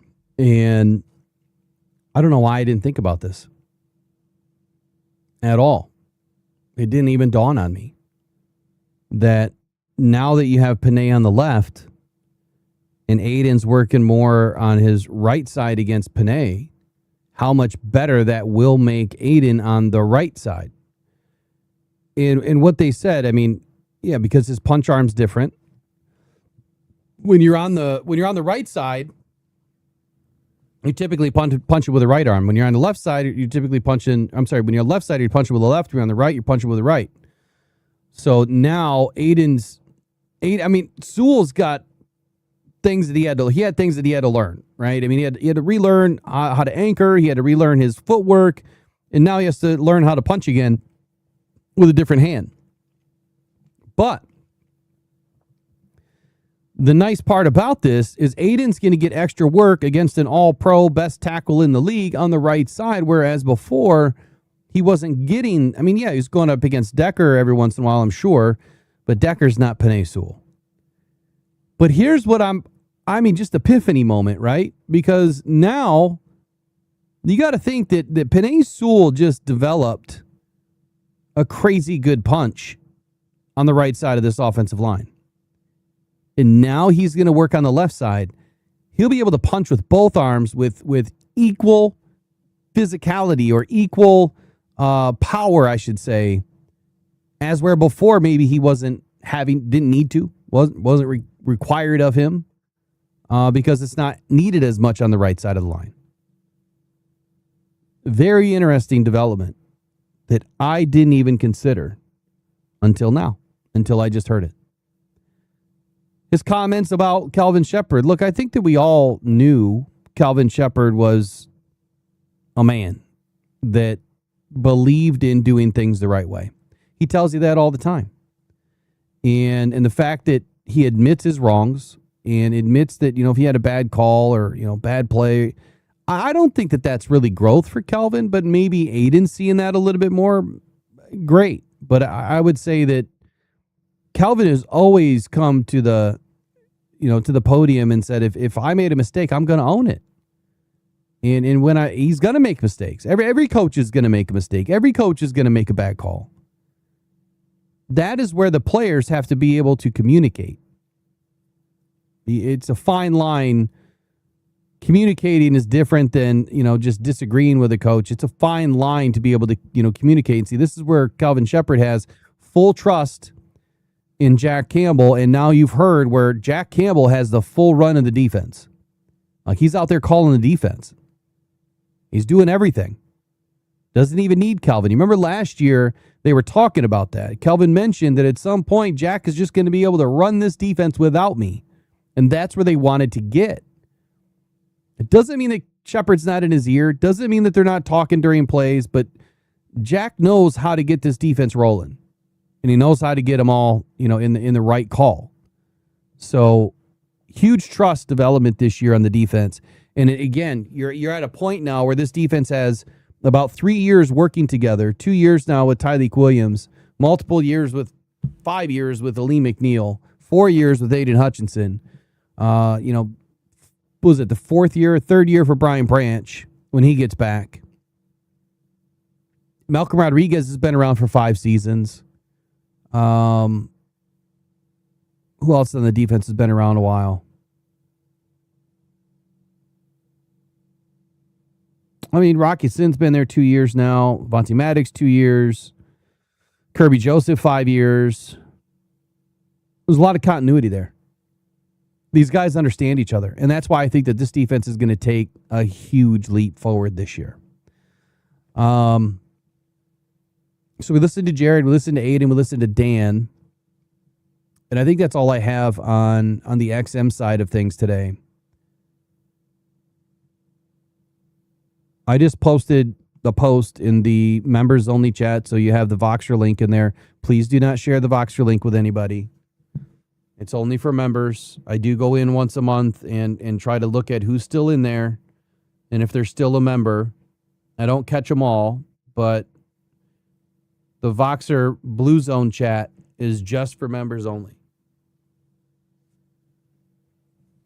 On DetroitFootballJournal.com, all subscribers on DetroitFootballJournal.com can join in the chat there at any time. And you guys can start your own chats and do whatever you want. I kind of made it wide open. So take advantage of it. Take full advantage of it. Next up, I do want to get into one more media session, I think. And that was with Cade Mays. And we got Devin White's media session. That can't be the second one, is it? I thought he already did one. Maybe they just have his at the top because they're highlighting his. But let's take a listen to Cade Mays. I'll pull the video in. Let's hear what he had to say.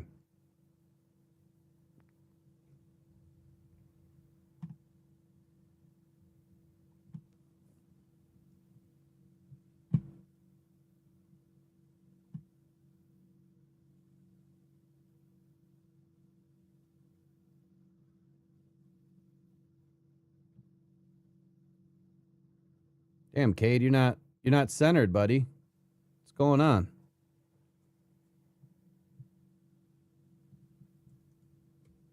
It is so hard to type with all these Band-Aids on my fingers. I'm typing like all the wrong words. Nothing is spelled right.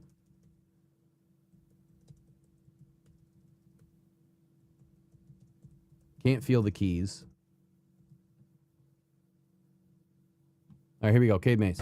Well, obviously, this is kind of a system that's been in place for a number of years. Yep. Jared's pretty familiar with it coming in. How has that process been of kind of picking up and trying to get to his level, Yeah, it's been good. Just taking it day by day, leaning on him, letting him help me where, I have questions. And Hank's done a great job getting me up to speed. And Panay, everybody in the room, any questions I have, they've all been great helping me. You feel like that's been pretty smooth? You feel like you got a handle on it? Yeah, absolutely. What are the big differences that you've noticed so far between Carolina and Detroit? How they practice? So far, weather.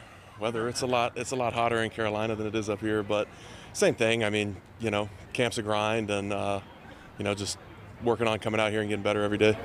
Is the system any more or less intricate or complicated than it was in college or in Carolina? I wouldn't say so. Just different terminology.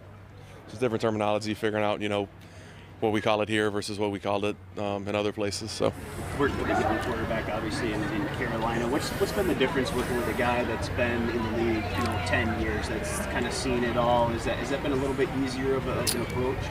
I wouldn't say easier. Both guys do a great job at what they do. And obviously Jared, he's a lot further along in his career, so I'd say he's learned a few things that Bryce hasn't. And so just seeing things and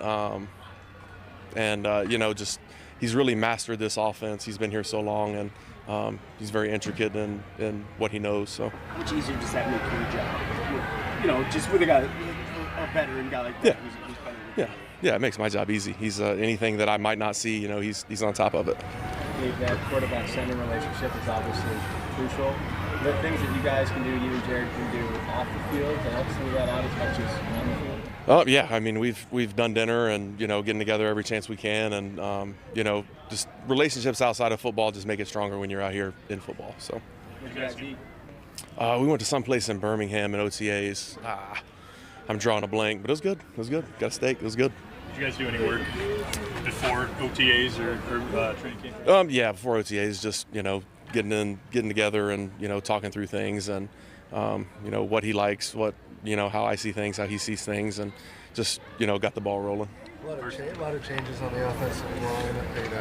What's the process going to be like just to develop that chemistry, and how long do you expect it to take? Yeah, just getting reps with guys. You can't put a timeline on it. Just, we come out here, we get reps with everybody during Indy, everybody during team. So just getting that continuity and make it to where you don't even notice who's next to you. You just, everybody's one. First day with pads, just how did you feel that continuity from what you guys have been doing up to this point, kind of translated over? Yeah, we communicated good. It's just, those first day pad jitters that, you got to knock the rust off and get back to speed. But, it was good. Communicated good, and we'll just keep getting better from here. What's the challenge of coming into a new organization as a center because of how important that position is from communication? Yeah, just understanding how they want everything communicated, and obviously learning a new offense and how to get everybody on the right page, the relationship with the quarterback and the O-line room, just building that. Does it fall on the quarterback a little bit more initially, and then you kind of take over a little bit more? How does that work? I wouldn't say so. I mean, it's just we're all working as one. Just however it gets the job done, we're just all trying to get it done. I'd say that the O-line standard here has been pretty high the last few years. How quickly could you sense that? Yeah, I mean, I knew before I got here. They've had a great offensive line the past few years, and the standard's set. So. How do you feel the communication? When you're in the set and the bullets are flying, how do you feel the communication is growing between you and the rest of the line? Yeah, I feel like it's good. It's good. We get on the same page and try to put a hat on a hat. So it's been fun. Has there been anything particular that Hank has been kind of pushing on you in terms of technique, in terms of mentally? What's kind of been the focus so far early on? Yeah, there's always, plenty of things to get better at. You can focus on multiple things every day to get better at. It's just as a whole, just my game as a whole. This play, this look, this is what we got to do. Hey, tighten up your footwork here, the hands here. It's just every day it's a constant work. So really that's what he's been focusing on. Is there anybody on the defensive line who's particularly giving you good work? Yeah, everybody. Aleem, really all the ones. Very talented defensive front, front seven. We got a good team here. Besides the vocal communication, are you starting to notice some of the stuff that you don't say out loud that you've noticed? Tate's over here doing this, and I've noticed more and more that Christian does this, and I should fall into that too.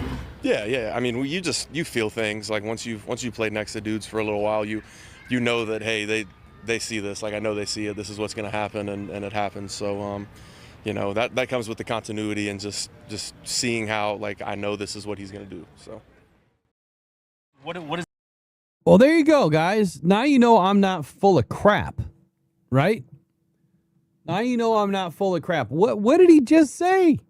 He just said the exact same thing, kinda, that I've been telling you all this week. The offensive line,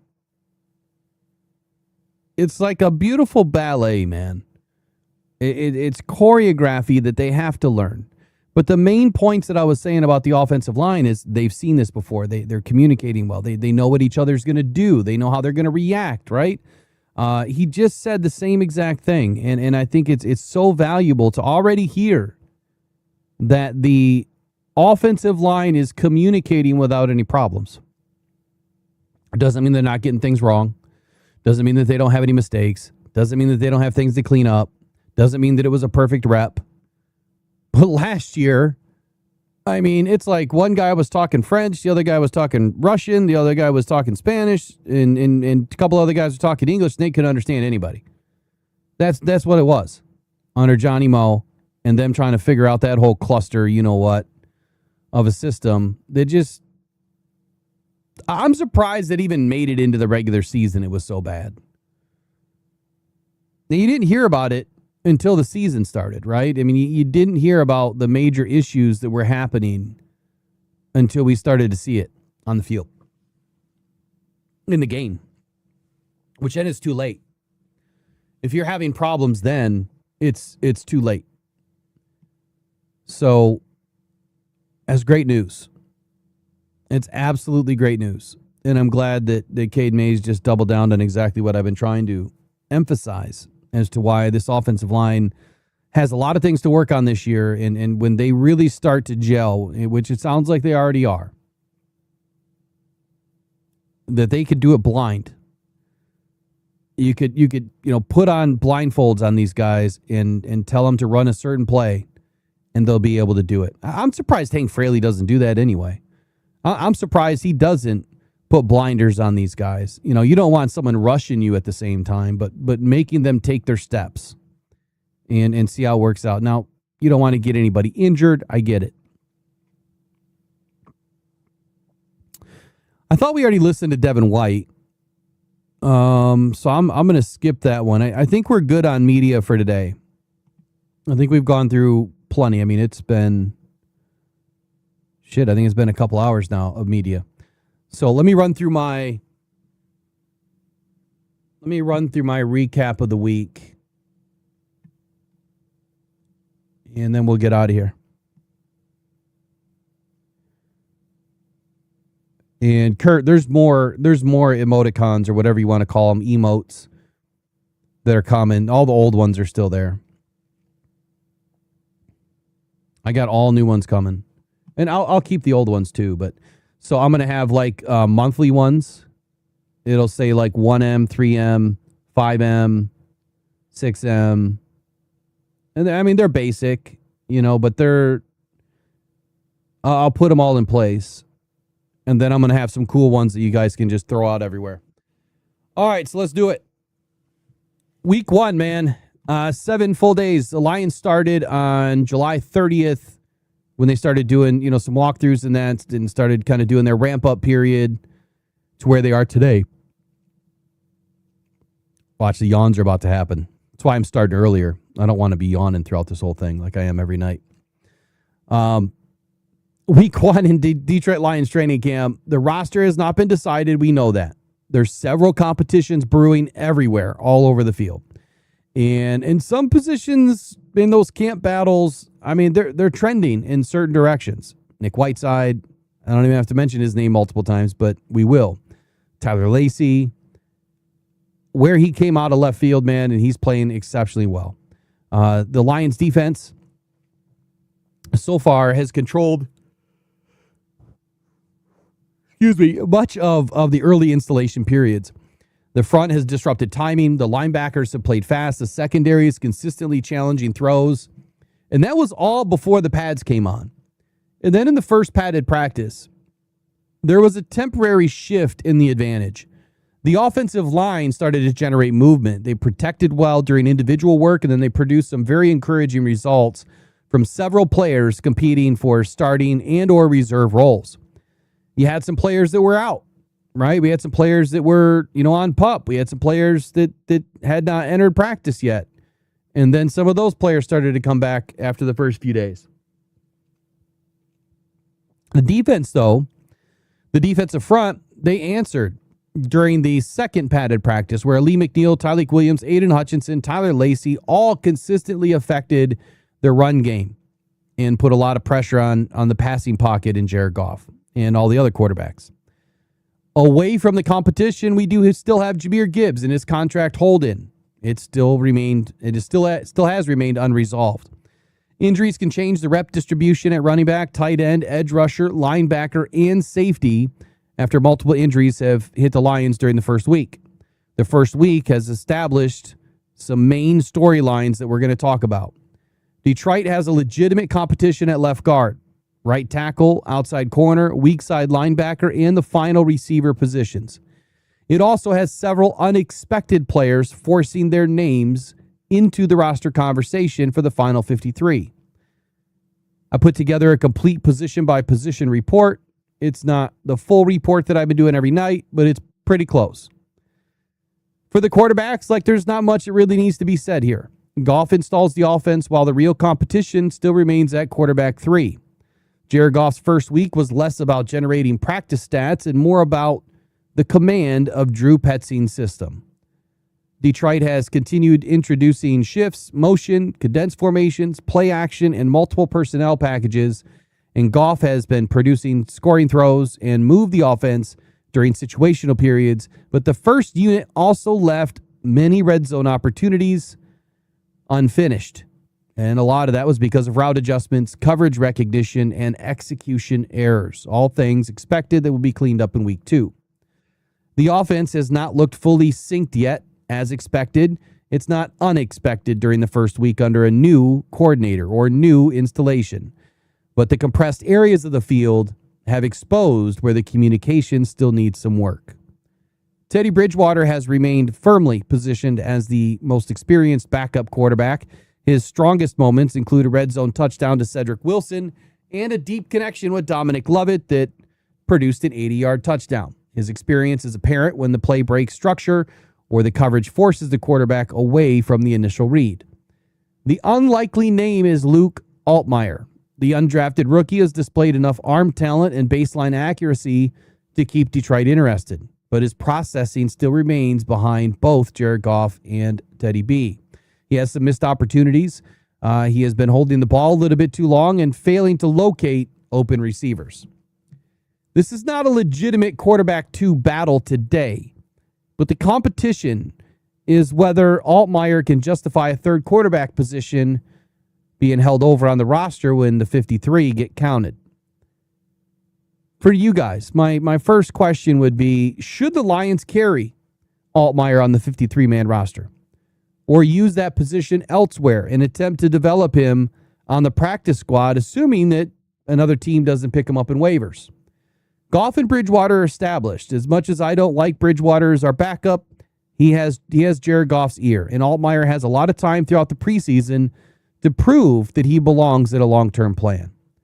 As far as the running backs, it's been all over the place because we've had plenty of injuries, but Jahmyr Gibbs, the hold-in, has created a lot of opportunities, especially for Isaiah Pacheco. That running back room has been shaped by the player who is not even practicing. Gibbs, he's still there in the building, he's attending meetings, and he's watching portions of practice, but he has not participated during the opening week, and that has prevented Detroit from installing its complete offense, especially around the player expected to lead the backfield as the number 1 running back, and probably the greatest formation weapon. But Isaiah Pacheco has received the largest share of available first-team work. The early non-padded practices offered limited conclusions, but his burst became more visible after contact increased. He has run decisively, he's made quick decisions, and this is all continued through the first contact and provided Jared Goff with a dependable outlet underneath. Sione Vaki shared a lot of the first-team work before suffering an eye injury and a broken nose. His absence is now combined with Gibbs' hold-in, created an immediate opportunity farther down the depth chart. And then that gave Jacob Sailors a little bit more opportunity. He became the unexpected riser. He produced a run of more than 20 yards and a wheel route touchdown exceeding 40 yards during the first padded session. The following day, he added multiple runs of at least 10 yards and consistently stayed upright through poor tackling attempts. Jabari Small also helped himself. His low center of gravity, lateral movement, and special teams work have kept him involved despite entering camp behind the primary competition. He was an afterthought, like a 5th or 6th running back. But now the Lions have added Raheem Blackshear after Vaki's injury, increasing the competition, but not changing the early order. The primary battle is running back 4. Sailors has generated the strongest offensive argument, while Jabari Small may have a broader special teams path, and it just depends on which path Dan Campbell loves the most. My question to you is, has Jacob Sailors done enough already to become Detroit's 4th running back? Or will special teams give Jabari Small the stronger path? Let me know in the comments below. Isaiah Pacheco has stabilized the top of this unit, especially during the practicing rotation. The competition behind him has become one of camp's fastest moving battles, and all eyes right now on health, right? We've got a game coming up in about 8 days. The Lions are going through a full scrimmage here in about 3 or 4 days, and they need bodies. And right now they don't have the bodies. They don't have Jahmyr Gibbs. They don't have Sione Vaki. And so they have a 3rd and 4th string players out there right now outside of Isaiah Pacheco leading the way. And I don't think you're going to see Isaiah Pacheco taking, 15 carries in a preseason game. Wide receivers. Jamison Williams. he looks more complete as Cedric Wilson starts to change the depth conversation. Jameson Williams has produced the strongest week among the Lions receivers. The speed still remains obvious that it is his biggest threat to defenses. The route development has become the larger story. Williams is using cleaner releases, reaching his breaks with better control, and creating consistent separation on slants and comeback routes. Those routes place corners in conflict, and a defender who aggressively protects against the vertical ball gives Williams access underneath. A defender who sits on the short routes, well, now you're risking a sudden explosive play. Williams has also completed difficult catches in traffic. The remaining concern is concentration.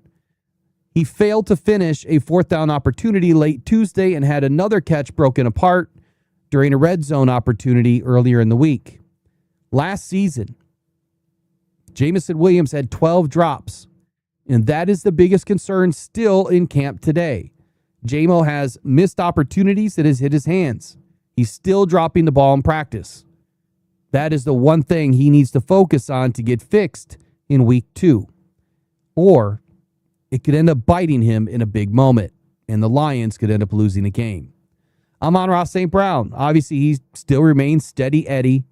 He's the standard, not only for the room, but for the team. He has continued winning throughout technique, body control, and late hands, giving defensive backs limited opportunity to play the football, even when they remain in position. Isaac Tisla, he's on breakout duty this year. He's encountered some early resistance, though, against physical coverage. It does not erase his role, but Greg Dortch has quickly made the adjustment into this offense and has made the wide receiver 3 distribution worth monitoring. Cedric Wilson Jr. is the unexpected riser. The veteran repeatedly appeared during the first 4 practices, produced a difficult red zone touchdown, and has also shown body control, awareness, and special teams willingness to become the early leader for the 5th wide receiver. Dominic Lovett responded after a very slow start, including the long touchdown from Teddy B. Lucky Jackson has created separation with sharp route work, and then Tay Martin has flashed as a long-frame developmental receiver. The battle is not at the top of this roster. It's Wilson, it's Lovett, it's Jackson, it's Martin, and Tom Kennedy, all fighting over 1 or possibly 2 positions behind the top 4. My question for you is, has Cedric Wilson, the proven vet that apparently Dan Campbell loves, already become the favorite wide receiver 5? And can another receiver force Detroit to keep 6? Williams has been the headline, right? Wilson has been the roster-changing development so far in camp. Offensive line. Blake Miller, Mahogany. They're taking early leads at their position. Frazier becomes the utility answer. Detroit entered camp replacing 3 starters and evaluating 2 open positions. Blake Miller received nearly every first-team rep at right tackle, and then he experienced the expected rookie setbacks, including a difficult rep against Aiden Hutchinson, but consistently returned to the starting lineup when available. He did miss portions of one practice while wearing a compression sleeve on his left leg, but he also returned for the padded portion of that session. Larry Borum, he still remains an experienced alternative, although the rep distribution has been steadily increasing in Miller's favor. Christian Mahogany began moving ahead at left guard right away. Detroit initially divided the work with Juice Scruggs while Mahogany returned from NFI, but Mahogany's combination of power and movement has started to separate. He has pulled effectively, located defenders in space, and shown the force required to move interior defensive linemen. But by Tuesday, Mahogany was receiving the larger share of the significant first-team periods. Miles Frazier, the unexpected offensive line riser. Detroit has used him at both tackle spots and both guard spots. He has handled the workload efficiently. He's won individual reps and increasingly looks like the lineman capable of covering 4 positions on game day. Ben Bartch still remains limited by his recovery, reducing his ability to challenge Mahogany. Scruggs or anybody else, but he continues providing valuable center guard flexibility. Well, Mahogany currently owns the stronger starting case at left guard. The first padded practice belonged to the offensive line. The defensive front responded the following day, showing this group is also progressing but far from finished. Another question for you would be Blake Miller and Mahogany, already Detroit's best starting choices. Do you believe it? Do you think that stays throughout camp? Or should the Lions continue extending both competitions as Frazier continues to climb? The early lineup is starting to take shape, but Frazier may be the player making the entire reserve plan work. The tight end group is banged up. Injuries reshape this room right away, but Meeks creates that hybrid role. Sam Laporta has been relatively quiet, but that doesn't mean he hasn't been producing. On Tuesday, Laporta found space for a gain of approximately 30 yards. He separated again on a crossing route and finished a first-team scoring drive with a short touchdown. His movement looked increasingly comfortable as the week progressed. I noticed at camp on Sunday how quick his feet were in one of the drills. Brock Wright remains the established blocking complement. His role has not generated many headlines, but his familiarity with the offense and ability to handle multiple assignments remains a very important role while the remainder of the room starts to change. The larger story is availability right now for the tight end room because Tyler Conklin spent the opening week working back from a calf injury. Anthony Fursker suffered a broken fibula, and he was placed on injured reserve. Miles Kitzelman was expected to miss some time with a concussion, and he is now on injured reserve. The Lions signed Zach Horton and Nick Muse after losing both players. Jackson Meeks is the unlikely riser, but he's rising. The converted receiver has repeatedly separated from linebackers and safeties, producing touchdowns and delivering two very important situational catches late on Tuesday morning. Meeks, he still has to prove that he can block NFL defensive fronts. His route ability, size, and special teams experience already give Detroit a reason to continue the evaluation process. The battle has changed from a conventional tight end at the third position or the third competition at tight end 3 to now a roster construction that is looking to add a hybrid player that as a pass catching tight end. Does Conklin reclaim the third position when he's healthy? That's my question to you. Or is Meeks competing for tight end 4 at this point? Can Meeks provide enough receiving and special teams value to change that order and become the Lions' third tight end in 2026? Another question I have for you would be this.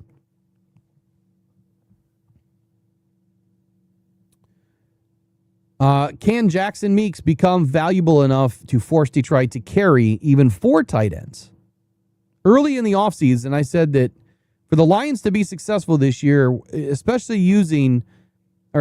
with Drew Petzing's system, that 4 tight ends was going to be critical. And now, after hearing some things that we've heard through the media sessions, it sounds like Drew Petzing is willing to forego 4 tight ends and use what works best, which could be a 6th receiver. Those storylines are going to work itself out over the next couple of weeks, but it's something interesting to at least pay attention to right now. Injuries are starting to open the door for Jackson Meeks. He has to be able to start to walk through it now. Defensive interior. Ali McNeil returns to form. Lacey changes the entire front. The Lions starting defensive line produced the strongest positional finish of the week. Ali McNeil moved beyond the concern area and started to create. Now, he was accidentally struck in the head early in practice. He left practice, and he returned immediately and then controlled portions of Tuesday's padded session. Well, he returned the next day or so. You get what I'm saying. After being evaluated. Absolutely balled out on Tuesday. We've now heard from Dan Campbell and even Jared Goff, both praising Ali McNeil. McNeil has produced multiple tackles behind the line. He's defeated blocks before the running play even develops, and he's forcing Goff to discard the pass under pressure. His burst and his strength that were inconsistent during portions of 2025 after recovering from a knee injury appear to be a thing of the past. Tyleik Williams has now shown a greater power and range on this defensive line, as he has now been confirmed to be the nose tackle entering 2026. The Lions are considering to use him across the front. He has created pressure from the interior. He has also moved very well outside the tackle box and looked increasingly more comfortable handling a larger role. I think Tyleik's going to have a really big season. Remember Mekhi Wingo? Well, he's received some meaningful work this week, especially with the first and the second team units. He has produced pressure when McNeil needs a break. Tyler Lacey is the surprise of the season right now. He's the surprise of the entire defense, next to Nick Whiteside.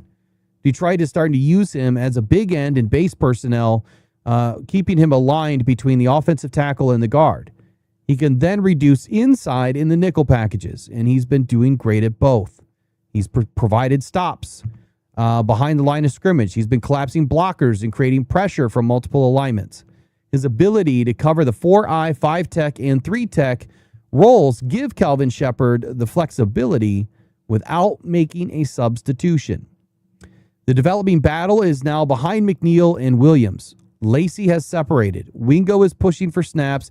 Levi Onwuzurike has produced more consistently against the third team than the second unit, leaving his role less settled. My question about the defensive line for you would be, has Tyler Lacey done enough to earn a starting role in the Lions' base defense? And can he become a full-time inside-outside rotational piece? I think the answer is yes. McNeil is back. Williams is growing. Lacey has changed the front's potential structure this season. Out on the edge, Hutchinson and Wadham have set the floor. Hassanin is forcing his way onto the roster. Aiden Hutchinson has looked, well, like Aiden Hutchinson, the Lions' most dangerous edge defender, has been on display throughout camp so far. He has repeatedly created pressure. He's challenged Blake Miller during the rookie's first NFL work, and he remained disruptive once the pads came on. The Lions' priority is not finding a lead pass rusher, believe it or not. It is finding enough help to prevent Hutchinson from carrying an unsustainable workload. DJ Wanham, he stepped right in and provided a stable answer to that question. His work has been balanced. He has set the edge against the run, disrupted screens, and generated pressure without relying on just one rush move. Derek Moore opened up camp with a positive note and so far exited on a negative note. His maturity is glowing. His functional movement is good, but the groin injury has interrupted his progress early in camp. Peyton Turner has missed every single practice so far with this back tightness, creating another availability concern around a player whose career has repeatedly been interrupted. And then there's Ahmed Hassanin. He is your unexpected riser. Detroit has adjusted his role, using him as a larger end in the five-man fronts rather than asking him to win exclusively with bend around the corner. That alignment better matches his burst, his strength, and his hand violence. Hassanin has generated pressure, he's recorded stops behind the line, and contributed on special teams. His roster support has increased dramatically during the first week. The primary competition is Hassanin against Turner for that rotational position, with Moore's recovery affecting how many developmental edge players Detroit can actually carry. My question for the edge group is Hassanin. Has he already passed Turner in the Lions' edge rotation, and will he make the 53-man roster? Hutchinson and Wadham provide the starting structure. Hassanin has become the player that is challenging the original depth chart assumptions. On to the linebackers.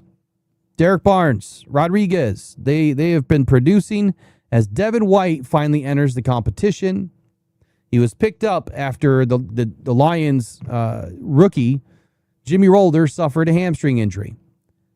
The Lions linebackers may have been the defense's most consistent group during the non-padded portion of camp. Barnes has played with recognition and range. He's also produced the defense's first interception. He generated pressure repeatedly, diagnosed runs, and all the underneath stuff hasn't been a problem for him. Malcolm Rodriguez has also looked capable of starting. He has made very clean run fits. He's stayed attached in man coverage and broken up a pass against running backs and Sam Laporta in the end zone. He was tucked right inside his back pocket. Jack Campbell remains the most commanding player of this defense, playing at the mic. His communication, his downhill play, his ability to effect catches through contact have all been steady, even when his individual practice results were not the primary headline. The Lions complicated the weak side competition when they added or signed Devin White, which, newsflash, apparently this has been a conversation that started in free agency. He's starting to receive some opportunity and some real opportunity to challenge Malcolm Rodriguez and to add some more speed, experience to the rotation at the will linebacker spot. Joe Bacci is the unlikely riser this week. Even though I'm expecting a lot more out of Devin White, he has repeatedly appeared around the football, especially during the red zone work and the goal line work. He's produced run stops, pass breakups, and his experience and assignment reliability have kept him firmly involved in that final roster battle. Trevor Nowaski has also produced physical plays, including a stop behind the line and a pressure during Tuesday's padded work. The Lions even put him out wide as an edge rusher on Tuesday. Jimmy Rolder, Lions rookie 4th-round pick, reported a hamstring injury. He was removed, one of the most promising young defenders from the immediate competition. That leaves Rodriguez versus White at the will, Bacci, Nowaski, and Damon Clark, and Troy Reeder to compete and battle out the remaining positions.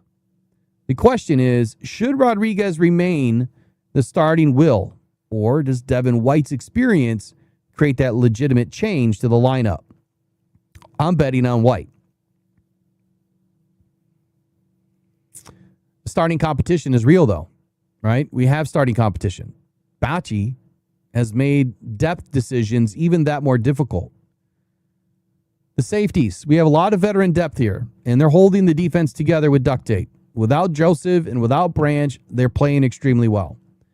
The Lions camp began obviously without two, Pro Bowl, All-Pro type players in Joseph and Branch. While Kirby Joseph's knee recovery remains a concern for the beginning of the regular season, and Brian Branch continues working back from a torn Achilles.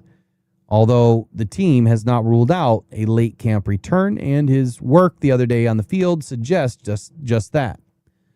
The uncertainty has also transferred major responsibility to the veteran additions. Avonte Maddox was with the Lions last year and has also received a significant amount of work at the deep safety. The post, where Kirby Joseph used to be. His experience at corner and nickel allows him to process route combinations and function in space.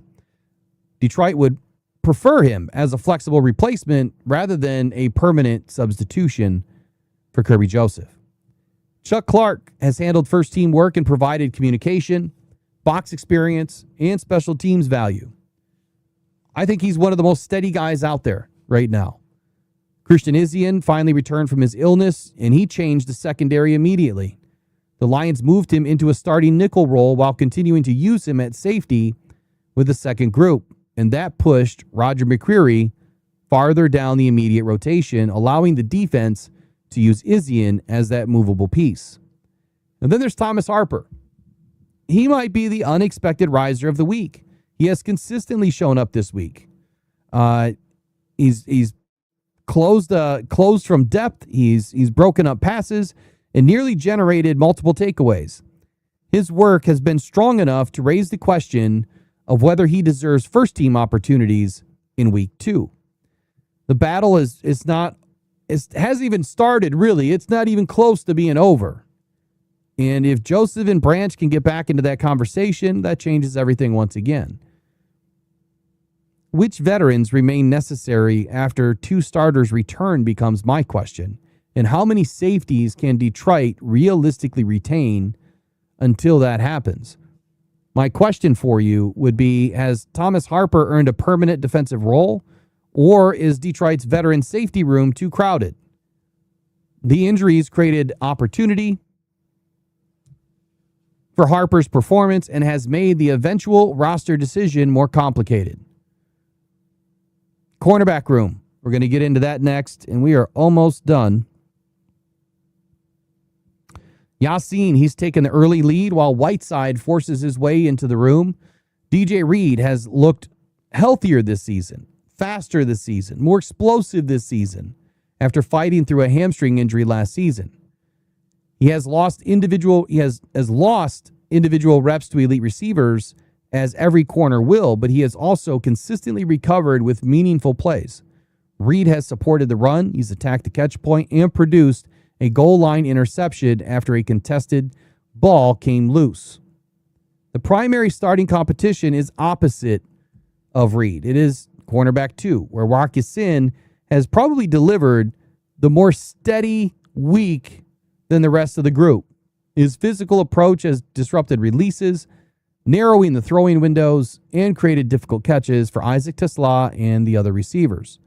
But then there's Ennis Rakestraw. He's flashed. The talent is there. But the Lions expected this exact type of player when they drafted him. He has accepted difficult assignments against Williams almost every day and remained competitive in just about every single opportunity. He's so close to getting his hand on every ball. The results have also been a bit uneven for him. His inconsistency is what is helping Rock Ya-Sin stay ahead. Keith Abney, the Lions' 5th-round pick, has improved as the week has progressed. The rookie is learning a lot right now in the slot while also showing the versatility to work outside and contribute on the special teams coverage units. And then what about Nick Whiteside? He is the unexpected roster riser of the week. Nick Whiteside, he's been in just about every report all week long with multiple pass breakups, interceptions during the third practice, and continued producing at least one notable result every single day. Nick Whiteside is forcing his name to be etched into that 53-man roster. And by the end of the week, Whiteside had earned work against better receivers and appeared with the first-team defense during a late situational period. This is a big battle in the cornerback room. The battle extends beyond Ya-Sin and Rakestraw. Whiteside is now challenging not just roster depth. He's challenging to have an opportunity to become a starter. My question for you about the cornerback room is this. Do you believe that Ya-Sin has done enough to continue running away with cornerback 2? Or is there another player that is going to take it from him like Whiteside if he keeps producing? Let me know in the comments below. The starting battle has been competitive so far. I mean, Whiteside has really changed the numbers game. You know, I think that at some point, Brad is going to have to decide how many extra corners he's going to have to keep this year. In the special teams room, a guy that I didn't mention with the receivers, Dortch, he leads the return work, as Bates has finished a strong week. But Greg Dortch has looked like the Lions' most natural return candidate. And behind him, I really like Pacheco. But his work has combined secure tracking with decisive vertical movement, and he has located lanes quickly, avoiding the unnecessary lateral movement that gets guys in trouble. He's consistently transitioned from receiver to runner without hesitation. He has polish. And because the Lions are replacing an all-pro punt returner in Khalif Raymond, Greg Dortch producing explosive plays early in camp, well, that just makes us feel a lot better. As far as Jake Bates is concerned, he experienced a very uneven middle portion of the week. He missed 2 attempts from 43 in one practice before making a final kick from the same distance during a simulated game-winning situation yesterday. Yesterday. He answered Tuesday with his strongest kicking session of the day, converting all 8 reported attempts, making multiple different kicks from range of 39 to 59 yards. It's a big response from Jake Bates because the competition is not simply about the longest kick. The Lions need something consistent. Hopefully not having to rely on Jake Bates a whole lot this year, But when they need them, they need them. Jabari Small might be the unexpected special teams riser this week. His offensive path is crowded, but his strength and durability and compact build in special teams is giving him another look. Keith Abney, Ahmed Hassanin, and Cedric Wilson have all helped their cases on special teams units this week. Their ability to contribute outside their primary positions could become the deciding factor at cornerback, edge rusher, and receiver. The one thing that Dan Campbell and Brad Holmes have always said, the question that they always ask themselves, and honestly, every GM asks themselves, is that fifth corner better than that fifth receiver or sixth receiver, right? Is that sixth corner going to be better than that sixth or seventh edge rusher? Those are real hard questions to answer, especially this early in camp. Week 1 has been an explosive week already. The Lions are banged up at several positions, but the core remains intact. The Lions' immediate depth remains intact. Let's get on to week 2. That's my update for the week. All right, thoughts, comments, questions on the week 1 wrap-up. Trying to put a bow on everything that has happened this week. There's been a lot of action. Been a lot of action. Got a lot of players playing well. It's a very deep team. All right, Kurt, have a good night, man. I appreciate you. Thank you. Thank you for all your donations tonight.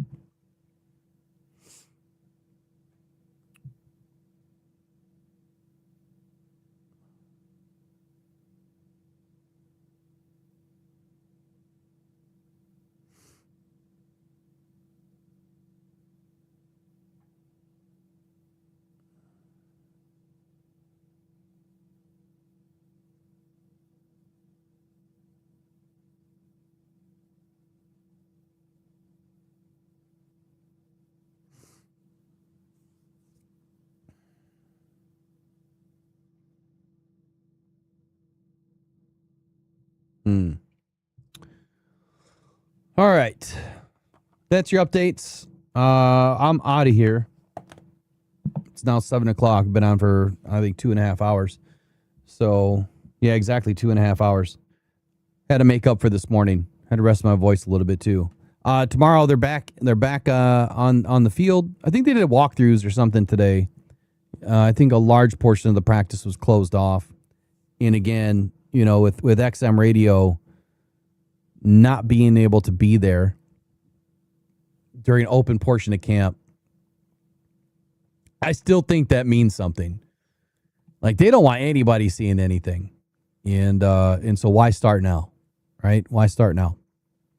Good stuff, man. I'm excited about this year. I think the Lions have a lot to look forward to. Before we get out of here, let's test this thing. Every day, thousands of people are discovering Uper Lights, Michigan's newest, funnest rock to go find on the shores of the Great Lakes. Don't go out with just any light. Try the Convoy C8 from UperLights.com. It's guaranteed for life, and you'll find all the ones everyone else misses. Quality UV lights that are perfect for Uper Lights with prices starting as low as $20. Please make sure to visit UperLights.com for all your UV flashlight needs with the best guarantees on the market. Just what you wanted and not what you didn't. The best quality, the best guarantees, and the best UV flashlights from UperLights.com.